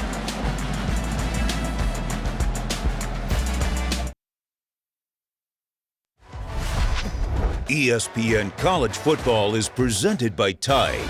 If it's got to be a clean you can trust, it's got to be Tide Hygienic Clean.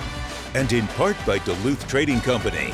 Tough, ingenious workwear designed and tested by tradesmen. It's UFC in Vegas tonight on ESPN2. In the middleweight main event, the number 4 contender, the Joker, Jack Hermanson, is looking for a title shot, but the Italian Dream, Marvin Vettori, stands in his way.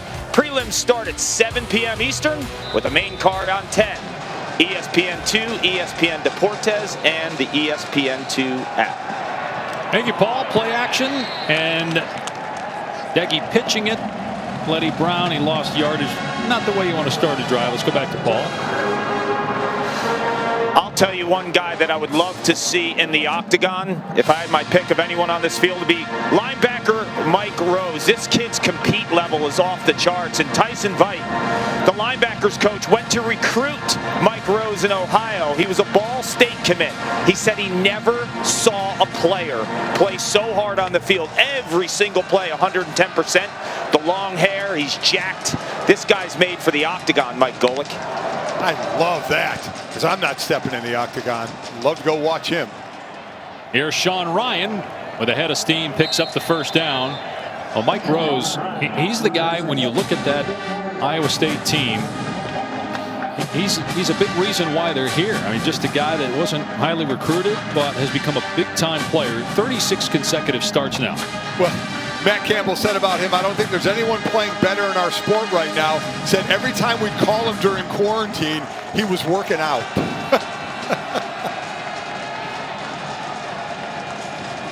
West Virginia moving the ball. Play action. Deggy on the run.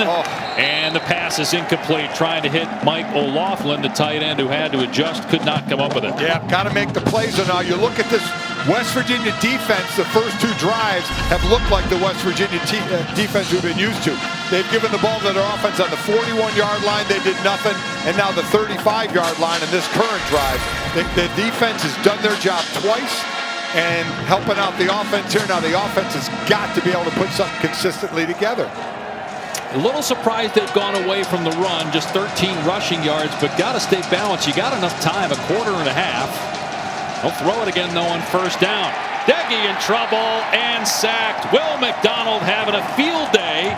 Came in with 6.5 sacks on the year.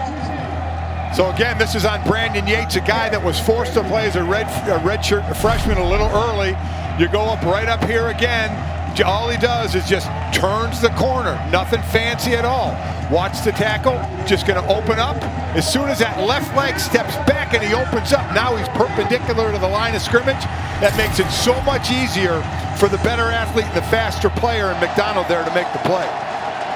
Now it's 3rd down and 16 after the 3rd sack for Iowa State's defense. Deggy with a long pass. It's caught inside the 25 by Winston Wright. One of the biggest offensive plays of the day for the Mountaineers, as Wright, the sophomore receiver, number 2 in the conference in catches per game, comes up with it. Look, that time they chipped the end with Letty Brown to give his quarterback a little more time, and he threw a beautiful pass in there as we have an Iowa State player down. I believe it's Anthony Johnson. It is Johnson shaken up. Inside 6 to play in the 3rd. West Virginia on the move when we come back.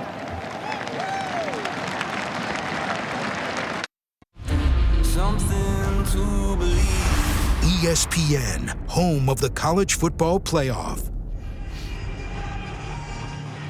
4 weeks from yesterday, the college football playoff national semifinals. Will Iowa State be there? It's not out of the realm of possibility. The number 9 Cyclones, if they win the Big 12 championship game, they've advanced to the title game for the first time ever.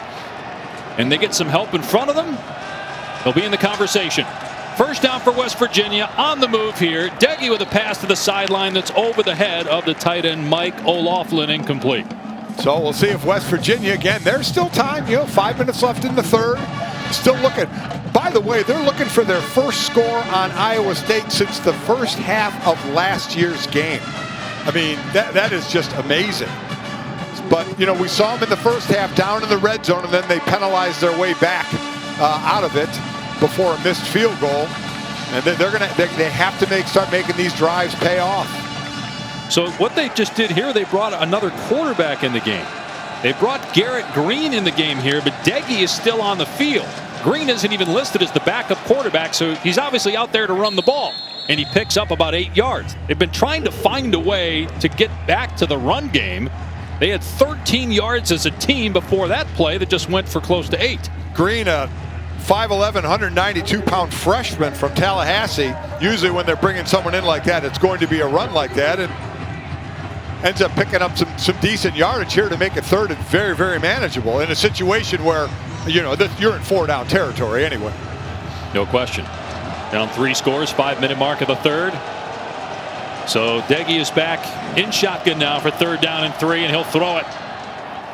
In traffic, incomplete. Boy, there were 2 West Virginia players in the same spot and 3 Iowa State defenders. Yeah, so I guess Sam Brown was the intended receiver. And listen, if there's 2 receivers like that close to one another, somebody's doing something wrong. Because that's not supposed to happen. Because you know what it brings? The other color jersey. As you mentioned, they had 3 defenders there for 2 receivers. That was a mess. And that's a place you can't go with the ball. West Virginia forced to go for it on 4th down. 0 for 1 today. Have to get to the 24-yard line. And they'll throw it. Deggy in trouble. Gets rid of the pass, and it's dropped. It would have been a first down, but Simmons couldn't hang on. And Iowa State takes over on downs. Wow, Deggy did a really nice job keeping that play alive. Got rushed from the outside, stepped up and out. Still had a defender by him and put the pass right there. This is all on Simmons. Right in his hands. Secure the ball before you run. Wow. That's been happening all year. West Virginia receivers, 22 drop passes on the year, in the top 10 in terms of most in college football. Wow, that is going to hurt you. So that's the 2nd time West Virginia has turned it over on downs inside the Iowa State 38-yard line. Play fake, Purdy. Finds Kohler out of the backfield, dragging a defender with him. And Tony Fields called for a penalty here, trying to drag down the 6'6", 257-pound tight end. I mean, I just can't tell you enough about the tight ends and the receivers. Personal foul, host collar tackle, defense, number 1. The penalty is 15 yards from the end of the run. Automatic first down. You know, there's some frustration there as well. You saw him trying to hold Fields back. He's a competitive guy. You see the catch there. Grabbing right there and pulling back on the back of his jersey. I didn't think it was all that bad, but look at the height between the tight ends and the wide receivers. It is ridiculous. And 5'11" average for the starting DBs for West Virginia. Hall moving the pile inside the 40. And Charlie Kohler's a pretty good athlete. He was an excellent high school basketball player in Norman, Oklahoma. Played on the same team as Trey Young, now starring with the Atlanta Hawks. First player in Iowa State history, was an All-American football player and academic All-American last year. Go back to Hall after an 8-yard run. Look at him follow the quarterback. Purdy through the hole. Inside the 20, and then scoots out of play around the 15-yard line. Yeah. We're talking so much about patience, but look at the line in front of them. This time it's going to be 72 Remsburg down on Fields, getting to the second level.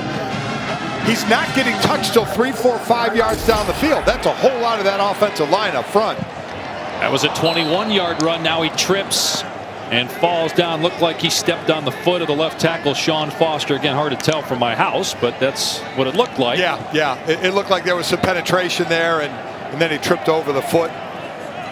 But, you know, listen, I love watching him run. The patience, he is just fantastic. But maybe it's because I had a son who was an O lineman, even though I think that's the wrong side of the ball. Me as a D lineman, I love what this offensive line is doing. Again, midseason honor roll for the Joe Moore Award. And they're getting the job done for their running backs. Purdy, play fake, looking, rolling to the end zone, caught for a touchdown. Kohler pulls it in, and there's a flag. So we'll see who it's on. Kohler again at 6'6", Alonzo Adai, 5'11". That's when your quarterback says, you know what, there's a guy on you, I'm throwing it because I think my guy's going to be able to get the ball over you. That's exactly what happened. Pass interference, defense, number 4. The penalty is declined. The result of the play is a touchdown. So this is what you see. Your quarterback's looking at matchups, and he sees the matchups outside. Okay, I got a shorter guy on my taller guy, which is almost across the board for him. Kohler ends up making a one-handed catch with his left hand because he's being interfered with. He's that good. But that's just a quarterback knowing I got that matchup there won. 5th touchdown of the season, 15th of Kohler's career. 2 touchdown passes for Purdy, and the extra point makes it 28-0 Iowa State. Career receptions by a tight end, number 95 for Kohler. That's the most in program history. Just, again, a nice job. Quarterback looking at his matchups. Nothing fancy going to the end zone at all. And Adai just got a hold of him. Said, it's the only way I can do anything. He's not even really looking back for the ball, just trying to corral Kohler up. Kohler just sticks his left paw out there and traps the ball against his body. There's got to be such a high frustration level, Dave, for this West Virginia defense. Again, this is a defense that has been playing excellent for just about the entire year. They had a couple of good stops the first 2 drives of this half, but they have to be a frustrating group for how good they've played and what's happening to them today. Well, I think it also, for Iowa State, it helps you in the eyes of the committee. If it gets to a point where you're in the conversation for the college football playoff, to do to West Virginia what no one's done to them this year, I mean, that speaks volumes. Yeah, don't know if it'll be enough, but it's certainly going to help your case. Winston Wright for the Mountaineers going the long way on the return here. But it was the right way. Past the 30. Well, coming up tomorrow, Sunday NFL Countdown. Seattle superstars Russell Wilson and Sue Bird go one-on-one. Plus, Randy Moss ranking the best catches from this week's college football action. You got Mossed. Kick off your Sunday NFL Countdown, 10 a.m. Eastern Time. Never want to be on the receiving end of the "you got mossed," you know. You don't want to be on the highlight reel the wrong way. That guy spends a lot of time on the highlight reel the right way. Guy's going to do very well on Sundays. If he chooses to head out this year, be one of the top tight ends going in the draft if he goes. He's a junior. Could come back if he wants. Yep. So could everybody. West Virginia now runs the ball here with Sinkfield, and Iowa State's all over it.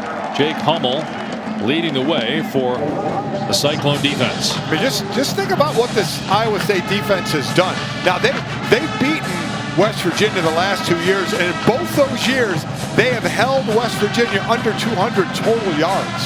I think West Virginia will go over that today. They have 167 now with still a whole quarter to go, but they can't get anything going, and when they do, Iowa State either makes play or West Virginia shoots themselves in their own foot. 2nd down and 8. Deggy setting up, stepping up, throwing it deep. Receiver is open, but over the head of the intended target, Winston Wright. Well, he's going to know he's got to make that play. Got Wright finding that hole where the hole is in the zone. Deggy trying to drop it right in there, just overthrown a bit.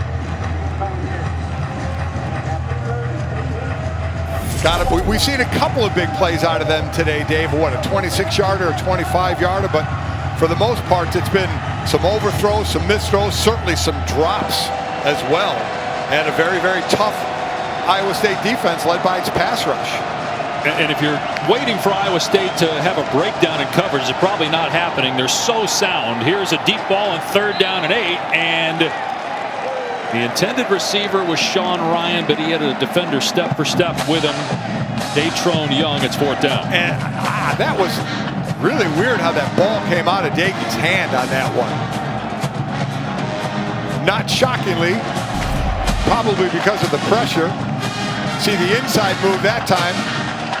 He was able to throw. It gets hit right after the throw. Bailey gets the hit. But yeah, that ball didn't look like it had very good flight on it. So Brock Purdy has completed his last 11 passes, 2 for touchdowns. He's going to get the ball back here with his team in command at the 2-minute mark of the 3rd quarter. Milton is deep. And the fair catch made at the 22-yard line. This season, for every field goal, an extra point made by participating universities, Allstate will make a contribution to the university's general scholarship fund. Thank you, Allstate. Nighttime in Ames. Iowa State on its way to the Big 12 title game and about to improve to 8-2 on the year. Will await either Oklahoma, Oklahoma State, or Texas. Oklahoma plays Baylor, and with a win, the Sooners would be in.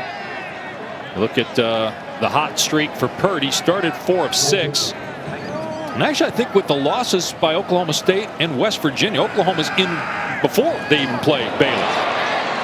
Over the middle, 1st down catch by Sean Shaw. And speaking of Oklahoma, Brock Purdy is the first quarterback in school history to beat all the conference opponents, and the last one to take care of was Oklahoma. So when he was in there when they beat Oklahoma, he's beaten every Big 12 opponent. As you mentioned, he just tied or has 24 school records. I mean, it's been amazing. Breece Hall, he runs into Stills, gain of maybe 1. You know, Mike and Dave, I hear you talking about Breece Hall's patience. I spoke to him this week, and I asked him to self-scout himself. He said his greatest traits, patience, balance, and his competitive fire. And Mike, I think you'll think this is interesting. He's the cousin of Roger Craig, who was the 1988 offensive MVP in the NFL, and they have a great relationship. Against him in the past as well. Purdy in trouble. Able to get away from a defender. Throws back across the middle to Hall for a 1st down into West Virginia territory. Wow, Akeem Mesidor had him in his sights. Absolutely had him in his sights. And Purdy does a great job getting around and look at the right hand of your screen. There's Mesidor, the true freshman. Purdy does a great job breaking out. Paul, to finish your story, just like Breece Hall, I probably would have missed tackling him. I missed Roger Craig many a time in my career. and think how good Craig was as a receiver, too. Oh, yeah. And Breece Hall's pretty good as a pass catcher. Could be better. That's one area they want him to work on, but got 16 catches on the year. Here's his backup, Nwangu. He's going to take it to the house. It's 34-0 Iowa State.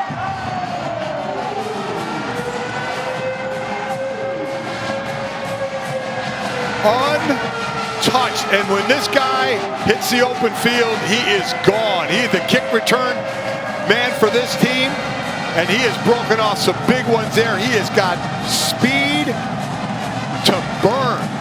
And that was about as straight ahead of run, Dave, as you could possibly have. So again, great credit to that O-line right in front of him. Now Breece Hall's the star, but when the coaches talk about the leader on the team, they point to Nwangu, and that's nothing against Hall. It's just that Nwangu is a guy that, even though he's not the guy, he's very much a vocal leader in that locker room, and everybody follows him. So I know his teammates and coaches are very happy to see him get a 47-yard touchdown, potentially his final game in Ames. Look at the first. We'll take a look at the blocking up front. The guys in front that are getting the job done. The linemen, including the tight ends. Look at that, not touched, and then the burst of speed. No shot at catching this guy. Now it's just how quick is he going to get to the end zone. Untouched up the middle run. You do not see that. You don't see that a ton, Dave, unless you're in short yardage and everybody's up on the line. Here you have 3 levels, and he was absolutely untouched. Great job, West Virginia. And a West Virginia defense, Mike, that gives up 18 points per game, and Iowa State has doubled that and almost 200 rushing yards today. To even add to that, West Virginia defense, again, tops in the league, give up 274 yards of offense a game. There's a whole quarter to go, and Iowa State just went over 400 yards. They are celebrating in Ames. An 8-1 record in conference play, best in the history of the program. Their first Big 12 regular season championship since 1912, when they were in the Missouri Valley and they played only 2 conference games 108 years ago. His right is tackled shy of the 20-yard line. And now a date with, it looks like, Oklahoma. Big 12 title game. Derek Schweiger, there you go. Cutting a rug. That's better dancing. But it's always great to see a 300-pounder dance. And Dave, I go back to something you said before, and I agree. You know what else? Who else this is really going to impress? Got to be the committee, right? The college playoff committee, to see what they're doing, to know how good West Virginia defense was and what this offense is doing, and obviously what Iowa State's defense is doing as well. This is while it's a lot of fun at senior day, they're in the Big 12 championship, there's no doubt they're sending a great message. Big hole for Letty Brown. Gain of close to 20 before he's knocked down on the final play of the third quarter. Iowa State dominant today. Kohler getting interfered with 4 different times, has still caught the ball. They've also been able to run right between the tackles and gash that Mountaineer defense. Normally good, but not today, giving them 35. ESPN College Football is presented by Tide. Iowa State up 35-0 on West Virginia as we start the fourth quarter.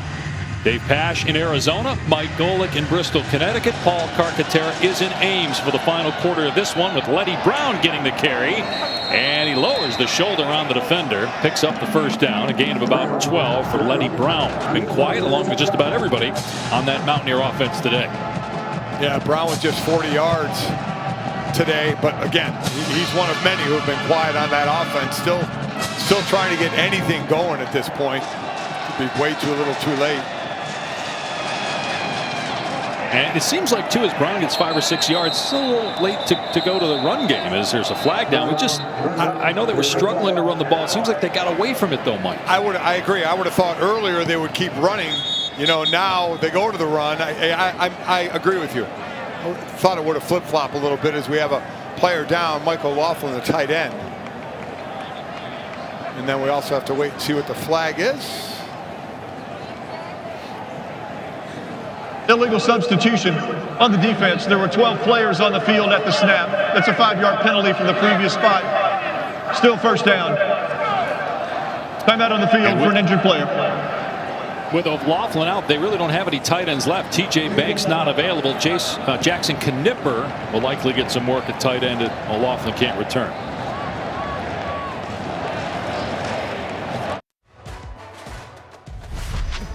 ESPN College Football is presented by Tide.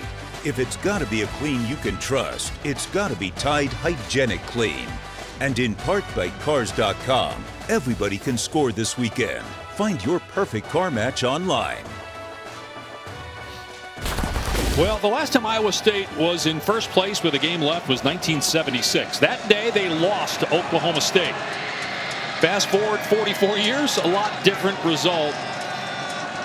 Cyclones are in the Big 12 title game, and they have played a near-perfect game today. On 1st and 5, deep ball, Deggy overthrown. Penalty marker is down, though, on the pass intended for Reese Smith. That was a flag thrown not on where the ball ended up, but before that. Pass interference. Defense, number 11.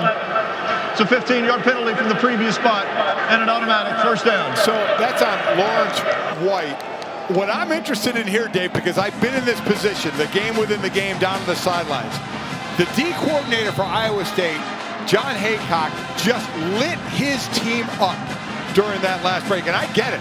You know, you're playing great, and then you start to get gashed a little bit, and he just jumped them. So I'm going to be real interested to see how these guys finish up this drive. Letty Brown. And again, that's a good chunk on the ground on first down, which is probably one of the things Haycock wasn't happy about the last time we saw him yelling at his team. Yeah, without a doubt. Without a doubt. Because they were running the ball. They could do nothing on the ground against him for the first 3 quarters. I mean, they have 52 yards rushing, and we've seen 3 rushes right here that have covered easily over 20 yards of that to 30 yards of that. On 2nd and 3, again, Brown is the ball carrier, gets the first down inside the 20-yard line. Listen, and while it's burning time, I get it. Right now, this is their best offense. They're not throwing the ball well at all. Between drops and overthrows, the passing game isn't doing a whole lot today either. So right now, this is their best offense. Brown bounces off, I think, his own guy, an offensive lineman. He's cut down in the backfield by Aisheem Young. All right, let's go to Matt Berry in the studio and get an update on what's going on with BYU. Yeah, Coastal Carolina, gentlemen, went 17 plays, 94 yards in 9 minutes and 5 seconds. CJ Marable, the touchdown. Right now, missed extra point, 6-0 Coastal over BYU. 17 plays, over 90 yards. I love watching their version of the option and what they do off of it. They are a ton of fun to watch. I just love the fact that that game was played on such short notice. Here's a screen to Esdale.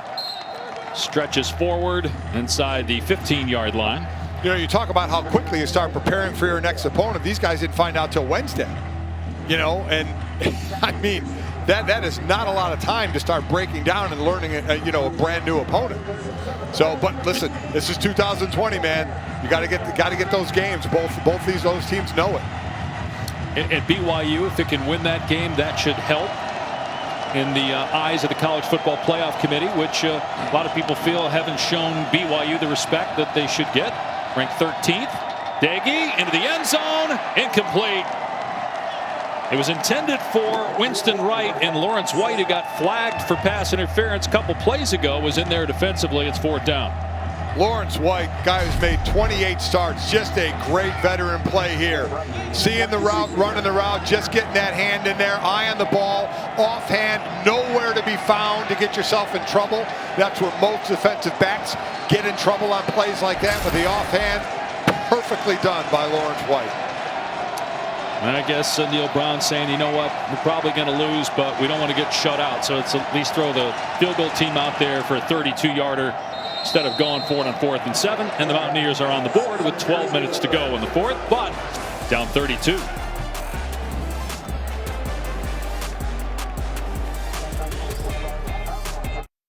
Find out who's in the CFP. 13 committee members will announce the 4 playoff teams during the selection show. Those playoff teams will face off in back-to-back semifinal games on New Year's Day.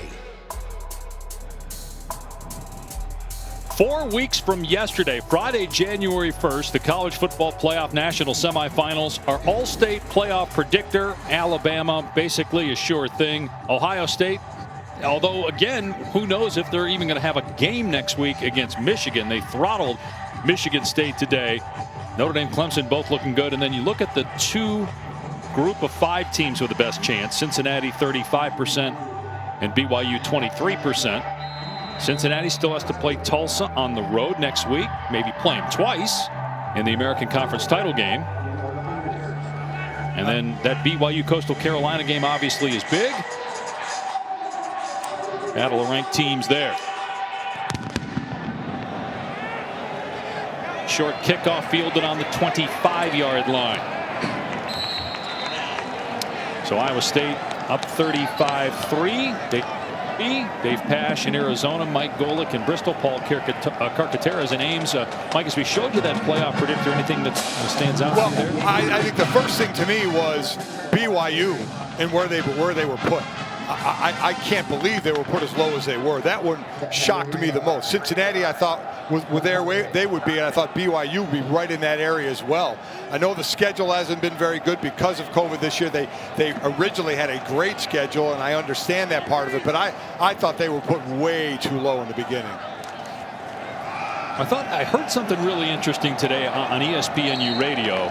As Purdy has passed the 30-yard line, Chris Felica, the Bear, had it mapped out that if BYU and Texas A&M played under neutral field, that the numbers would say that BYU would be favored. So again, that is in stark contrast to what the committee thinks right now about BYU. Yeah, I would, like I said, very, very surprised of the work they've really made them have to do because of that initial ranking and where they are.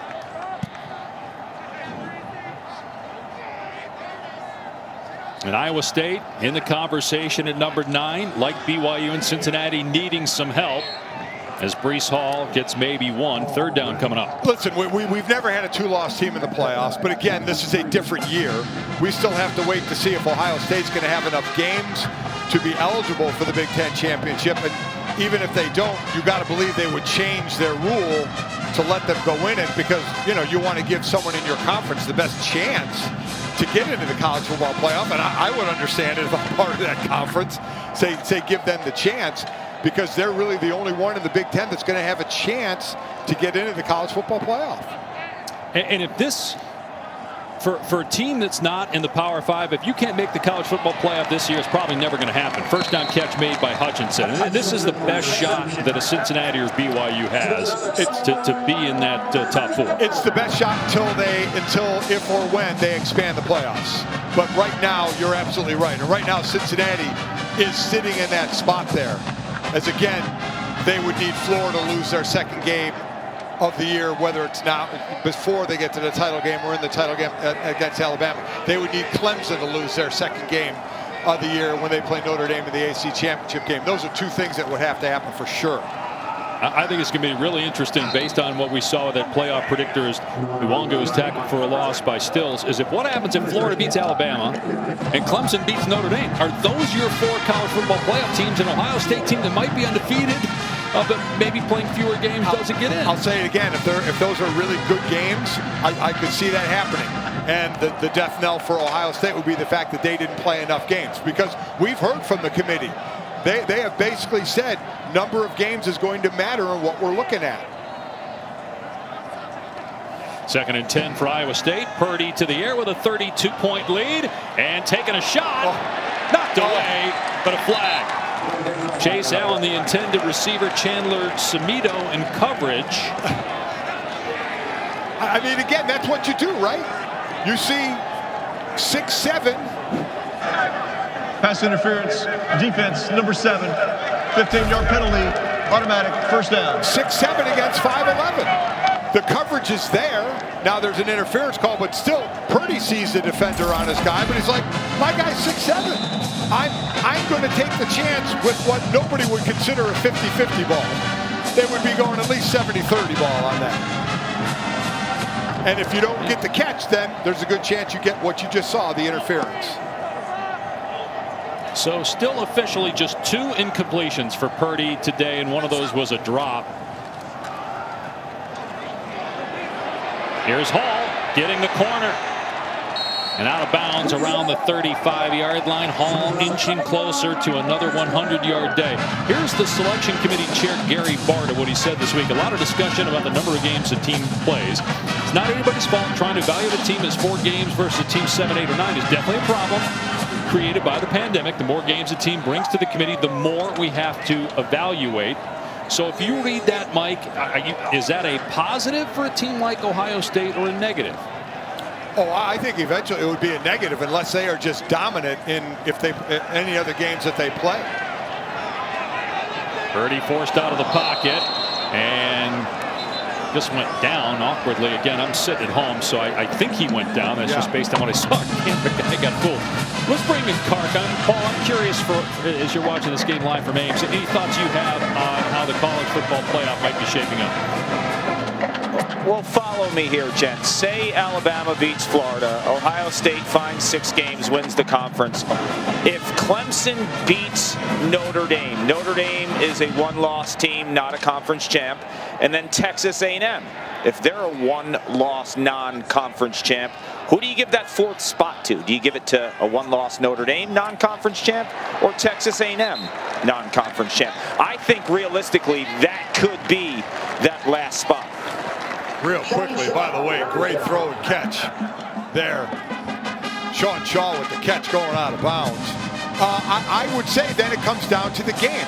If Notre Dame loses a field goal game to Clemson, I think Notre Dame would get the nod because Texas A&M wouldn't be playing in the title game. They'll be playing that same weekend, I believe, against Tennessee. But the ruling on the field of a completed pass is under further review. Okay, we'll check that pass, but I think if it's a good, close game and Notre Dame were to lose, I think possibly Notre Dame could still be in it. There's so many permutations. I think Ohio State is one of the best teams, too, in the country. But number of games, we heard it there from Mr. Barta, it is going to matter.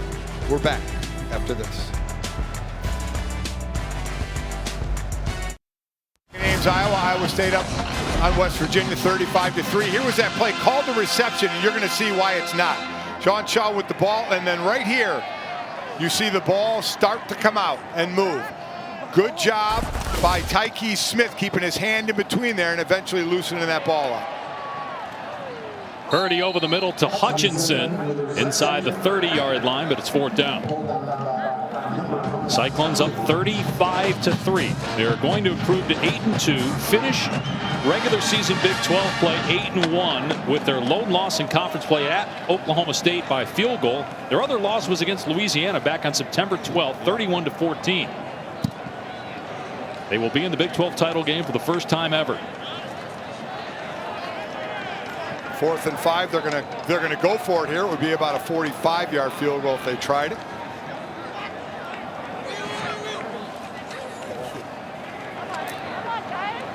Purdy with everybody covered. Touchdown. Dumps it off. Breece Hall wide open. Walks in for a touchdown.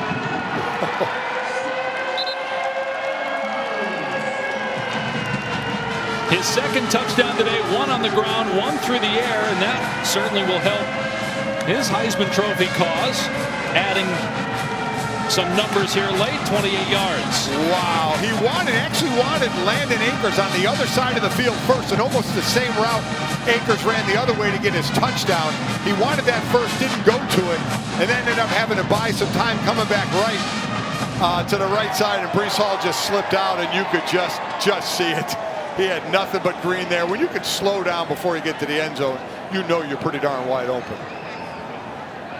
And again, a West Virginia defense that is #1 in pass defense, #4 in total defense, #14 in points allowed, getting absolutely pummeled by this Iowa State offense. Brock Purdy's thrown 3 touchdown passes. Didn't have to do a whole lot here after he left the pocket. He did a ton to get out of trouble. Just dumped it off, though, to Breece Hall. Had a bite of a sandwich as he walked into the end zone for an easy 6. Well, in Ames, they are celebrating for good reason. They're on their way to the Big 12 title game and an 8-2 record, already number 9 in the country, their highest college football playoff ranking ever. Can they get higher? They beat Oklahoma in the Big 12 championship game and get some help from some other teams. Maybe they'll be playing on January 1st in the college football playoff. Here's Wright with a nice return down at the 34. Let's go to Matt Berry in the studio. Guys, BYU answered after Coastal Carolina's touchdown. Tyler Algier, what a cut up the middle, untouched. 42 yards for the score, 7-6 right now. Coastal back on the move. That over on ESPNU. Coming up after you guys go final, CJ Verdell and Oregon looking to bounce back after losing to Oregon State. That coming up on ESPN. Yeah, there is no foul on the play. First down, West Virginia. Pac-12 out of the college football playoff discussion with Oregon losing that game last week. And, you know, you talked about Iowa State trying to move up. Nobody ahead of them at this point is, if I'm looking quickly, is losing or has lost. So it will be interesting what this type of win, this a destruction going on right now, if it will help them jump anybody in front of them. Most yards given up by West Virginia's defense this year. Deggy looking, launching, incomplete. Intended for Sam Brown. So this stadium is named after the late Jack Trice, the first black student athlete in the history of Iowa State. Here's what he wrote in his hotel room before his last collegiate game, a game in which actually he suffered injuries that resulted in death. He said, "The honor of my race, family, and self is at stake. Everyone is expecting me to do big things. I will. My whole body and soul are to be thrown recklessly about the field."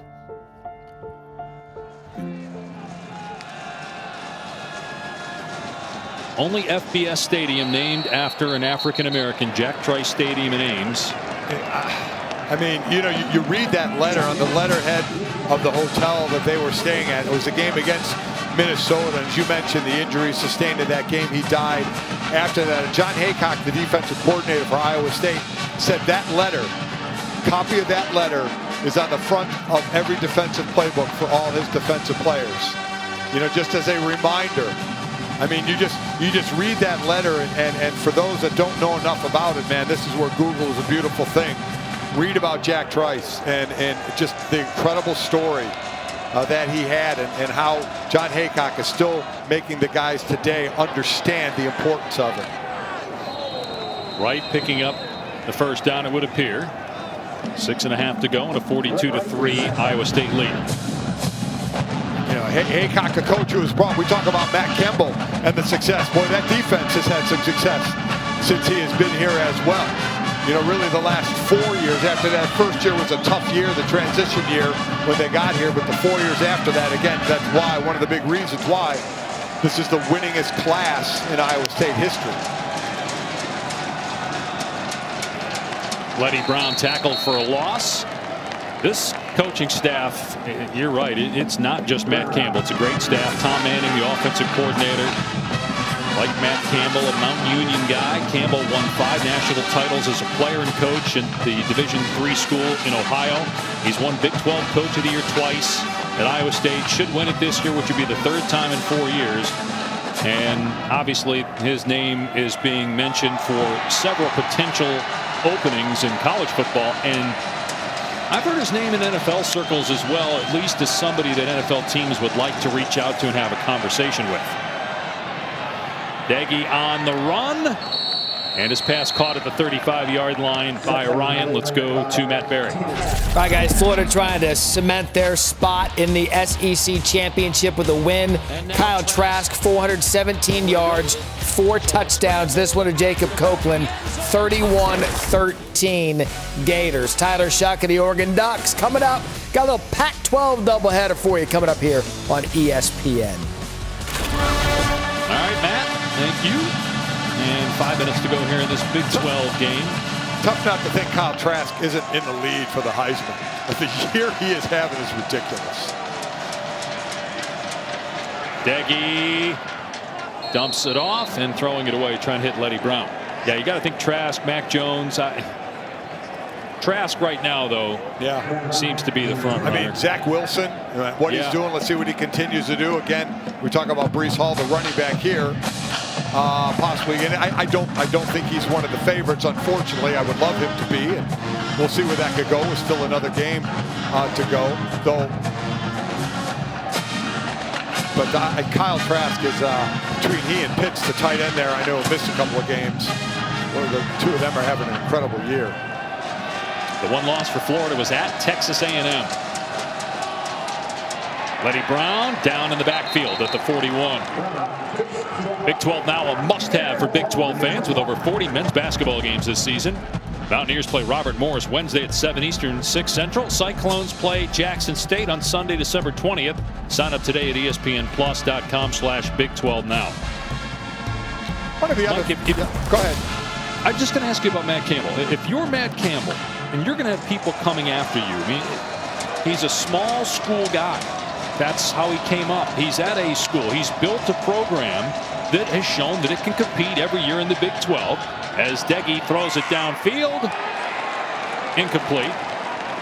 You're Matt Campbell. How would you handle this? Well, again, see, I'll say again, it comes down to what he wants to do.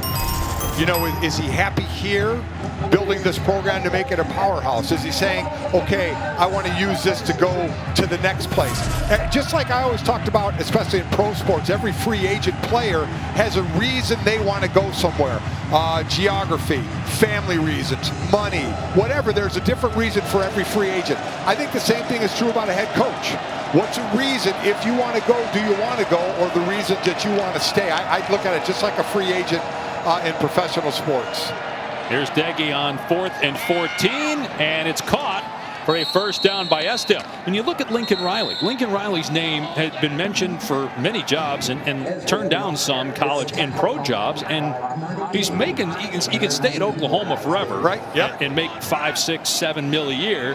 I don't know if Matt Campbell can get that kind of money at Iowa State, but you know, at some point, do you say, I don't need to rule the world? Right. I have enough of the world as it is. I enjoy where I am right now, as opposed to, as I mentioned, a guy like Matt Rule, who took the move from Temple to Baylor, and Baylor then to the NFL. That was obviously a goal for him and something he wanted to do. And can you sustain it at Baylor? I mean, that's another question. Can you sustain it at Iowa State as Sinkfield tries to run to the perimeter? They've shown the way that this group can recruit, that they can sustain this. I'll say again, Dave, we had that graphic up earlier about the few top ESPN 300 recruits they've gotten as opposed to what they have done. And you just wonder, we always talk about winning begets winning. Do the higher profile players start to keep an eye as we have a player down for Iowa State? Timeout on the field for an injured player. It's Tavon Kyle. And if you can continue, I mean, Brock Purdy could have gone to a lot of places. So as long as you get a few guys, and there's guys that can play quarterback, if you can get the big-time quarterback, and again, Purdy, you know, the other thing, too, for Matt Campbell, you know, it's senior day, and you could be looking and say, well, it's senior day, so, you know, what's the program going to look like next year? Well, the program could look really similar because these guys could come back. Well, tonight in Blacksburg and ABC, it is Virginia Tech trying to knock off number 3 Clemson. That would help Iowa State's cause if Clemson lost going into that ACC championship with Notre Dame and then won the ACC. That wouldn't hurt. Coverage starts 7:30 ABC. I don't know if that's going to happen, though, the way Trevor Lawrence Right. looked at his first game back. Yeah, I would agree with you. And more to your point now, you know, Matt Campbell talked about, because I said you are going to lose players. Now, again, people can't have the choice to come back, but I think some obviously are still going to go. He talked about some of the junior leaders, from Purdy to Mike Rose on defense, Vance O'Ryan, another linebacker on defense, Anthony Johnson, a DB on defense. So he's talked about some real leaders here that are juniors. Daggy overthrows the intended receiver, Sean Ryan. And then you mentioned, you know, the coaches. I love coaching how the coaches all somehow come together. You know, like Matt Campbell, and you mentioned Tom Manning, the old coordinator. They played together at Mount Union. And then a year after that, Manning was still there, and Campbell was his position coach. I mean, so this is where relationships start at times. Daggy on 3rd down and 10. Almost intercepted in the end zone on the redirection through the hands of Simmons. And then Iowa State's Craig McDonald couldn't come up with it. 4th down here, obviously.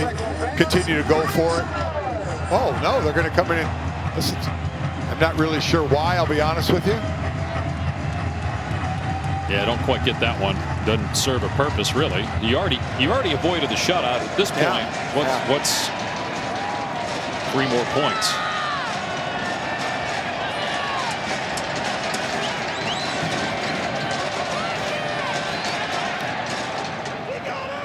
And Sumter puts it through, 42-6 with 2:46 to go. Well, it's an interesting Monday night football game. First of all, it's a good game, Bills and 49ers, but it's in Arizona because of what's going on in Santa Clara, the COVID-19 restrictions in Santa Clara County. So that game will be played at State Farm Stadium in Glendale, 8 Eastern, 5 Pacific on ESPN. ABC this week, too. ESPN Deportes and the ESPN app. Yeah, so the 49ers are going to play at least, I believe, their next 2 home games in Arizona, which you have to wonder, Dave, if the Bills will feel a little bit of shock there, because you were on the call there when Arizona beat the Bills on the Kyler Murray Hail Mary. Now Buffalo was supposed to be in San Fran. It's got to walk back into that building where that happened to him. Oh, man. Even with a different team. Yeah, 2 weeks ago. And the Niners also will play a game, by the way, against the Cardinals at State Farm Stadium. Right. So they have 3 games there coming up. How about, well, it was interesting, San Francisco beating the Rams. You think the Rams, who's trying to take control of that division? The Rams, I mean, San Francisco's been the MASH unit this year of the NFL, and they get the win over the Rams. That's a bad loss for Los Angeles.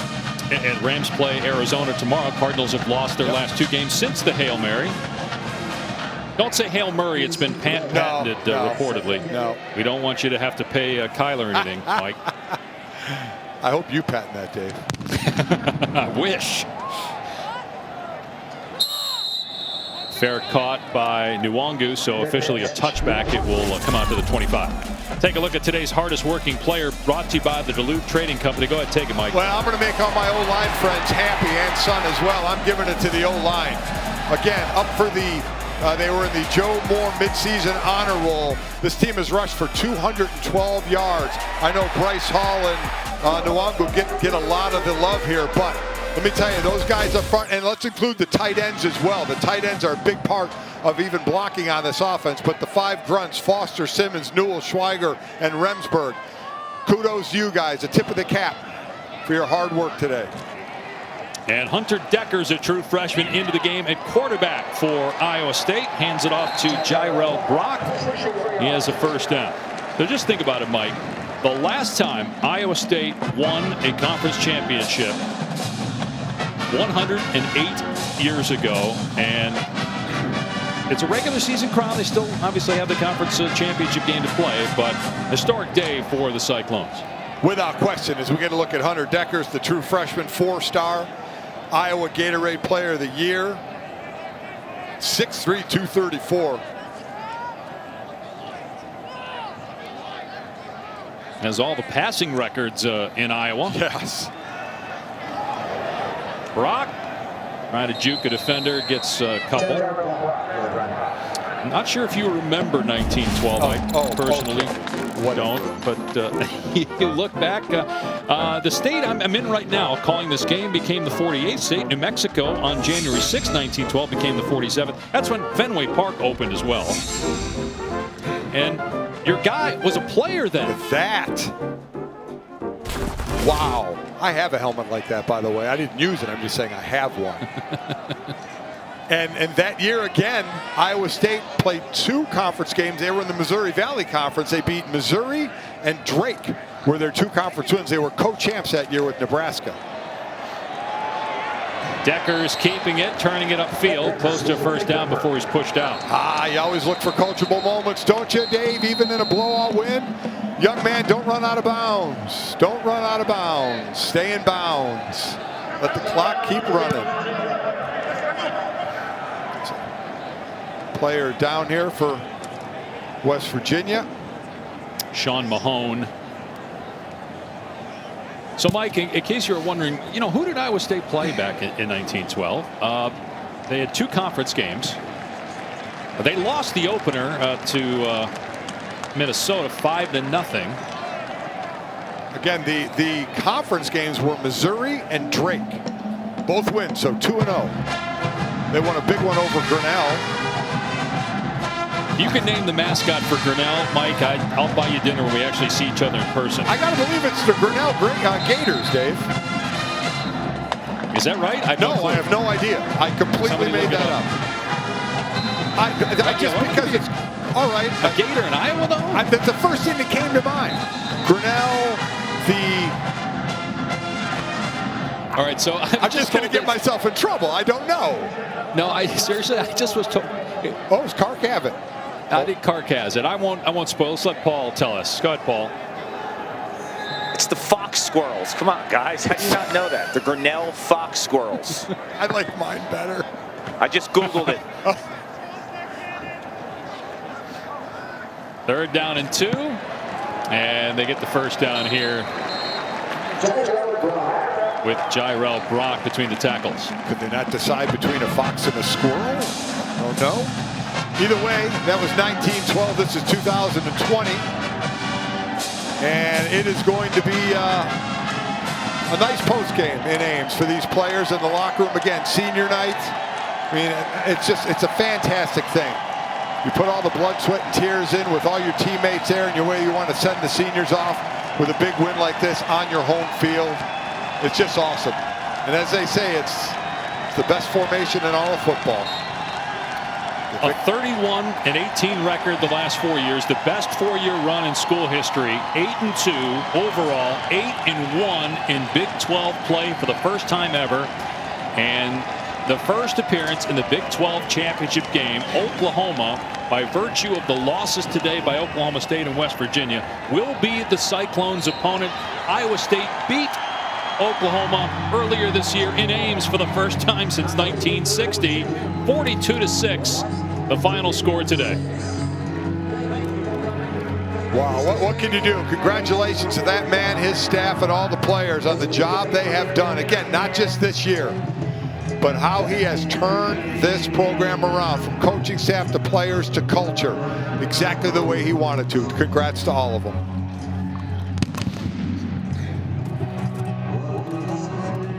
42-6, the final score. Coming up next, college football scoreboard for Mike Golick Sr. in Bristol, Connecticut, Paul Carcaterra in Ames, Iowa. I'm Dave Pasch in Arizona. Iowa State clinching a spot in the Big 12 championship game for the first time ever. Still in the hunt for a college football playoff berth. Now to Matt Berry in the studio.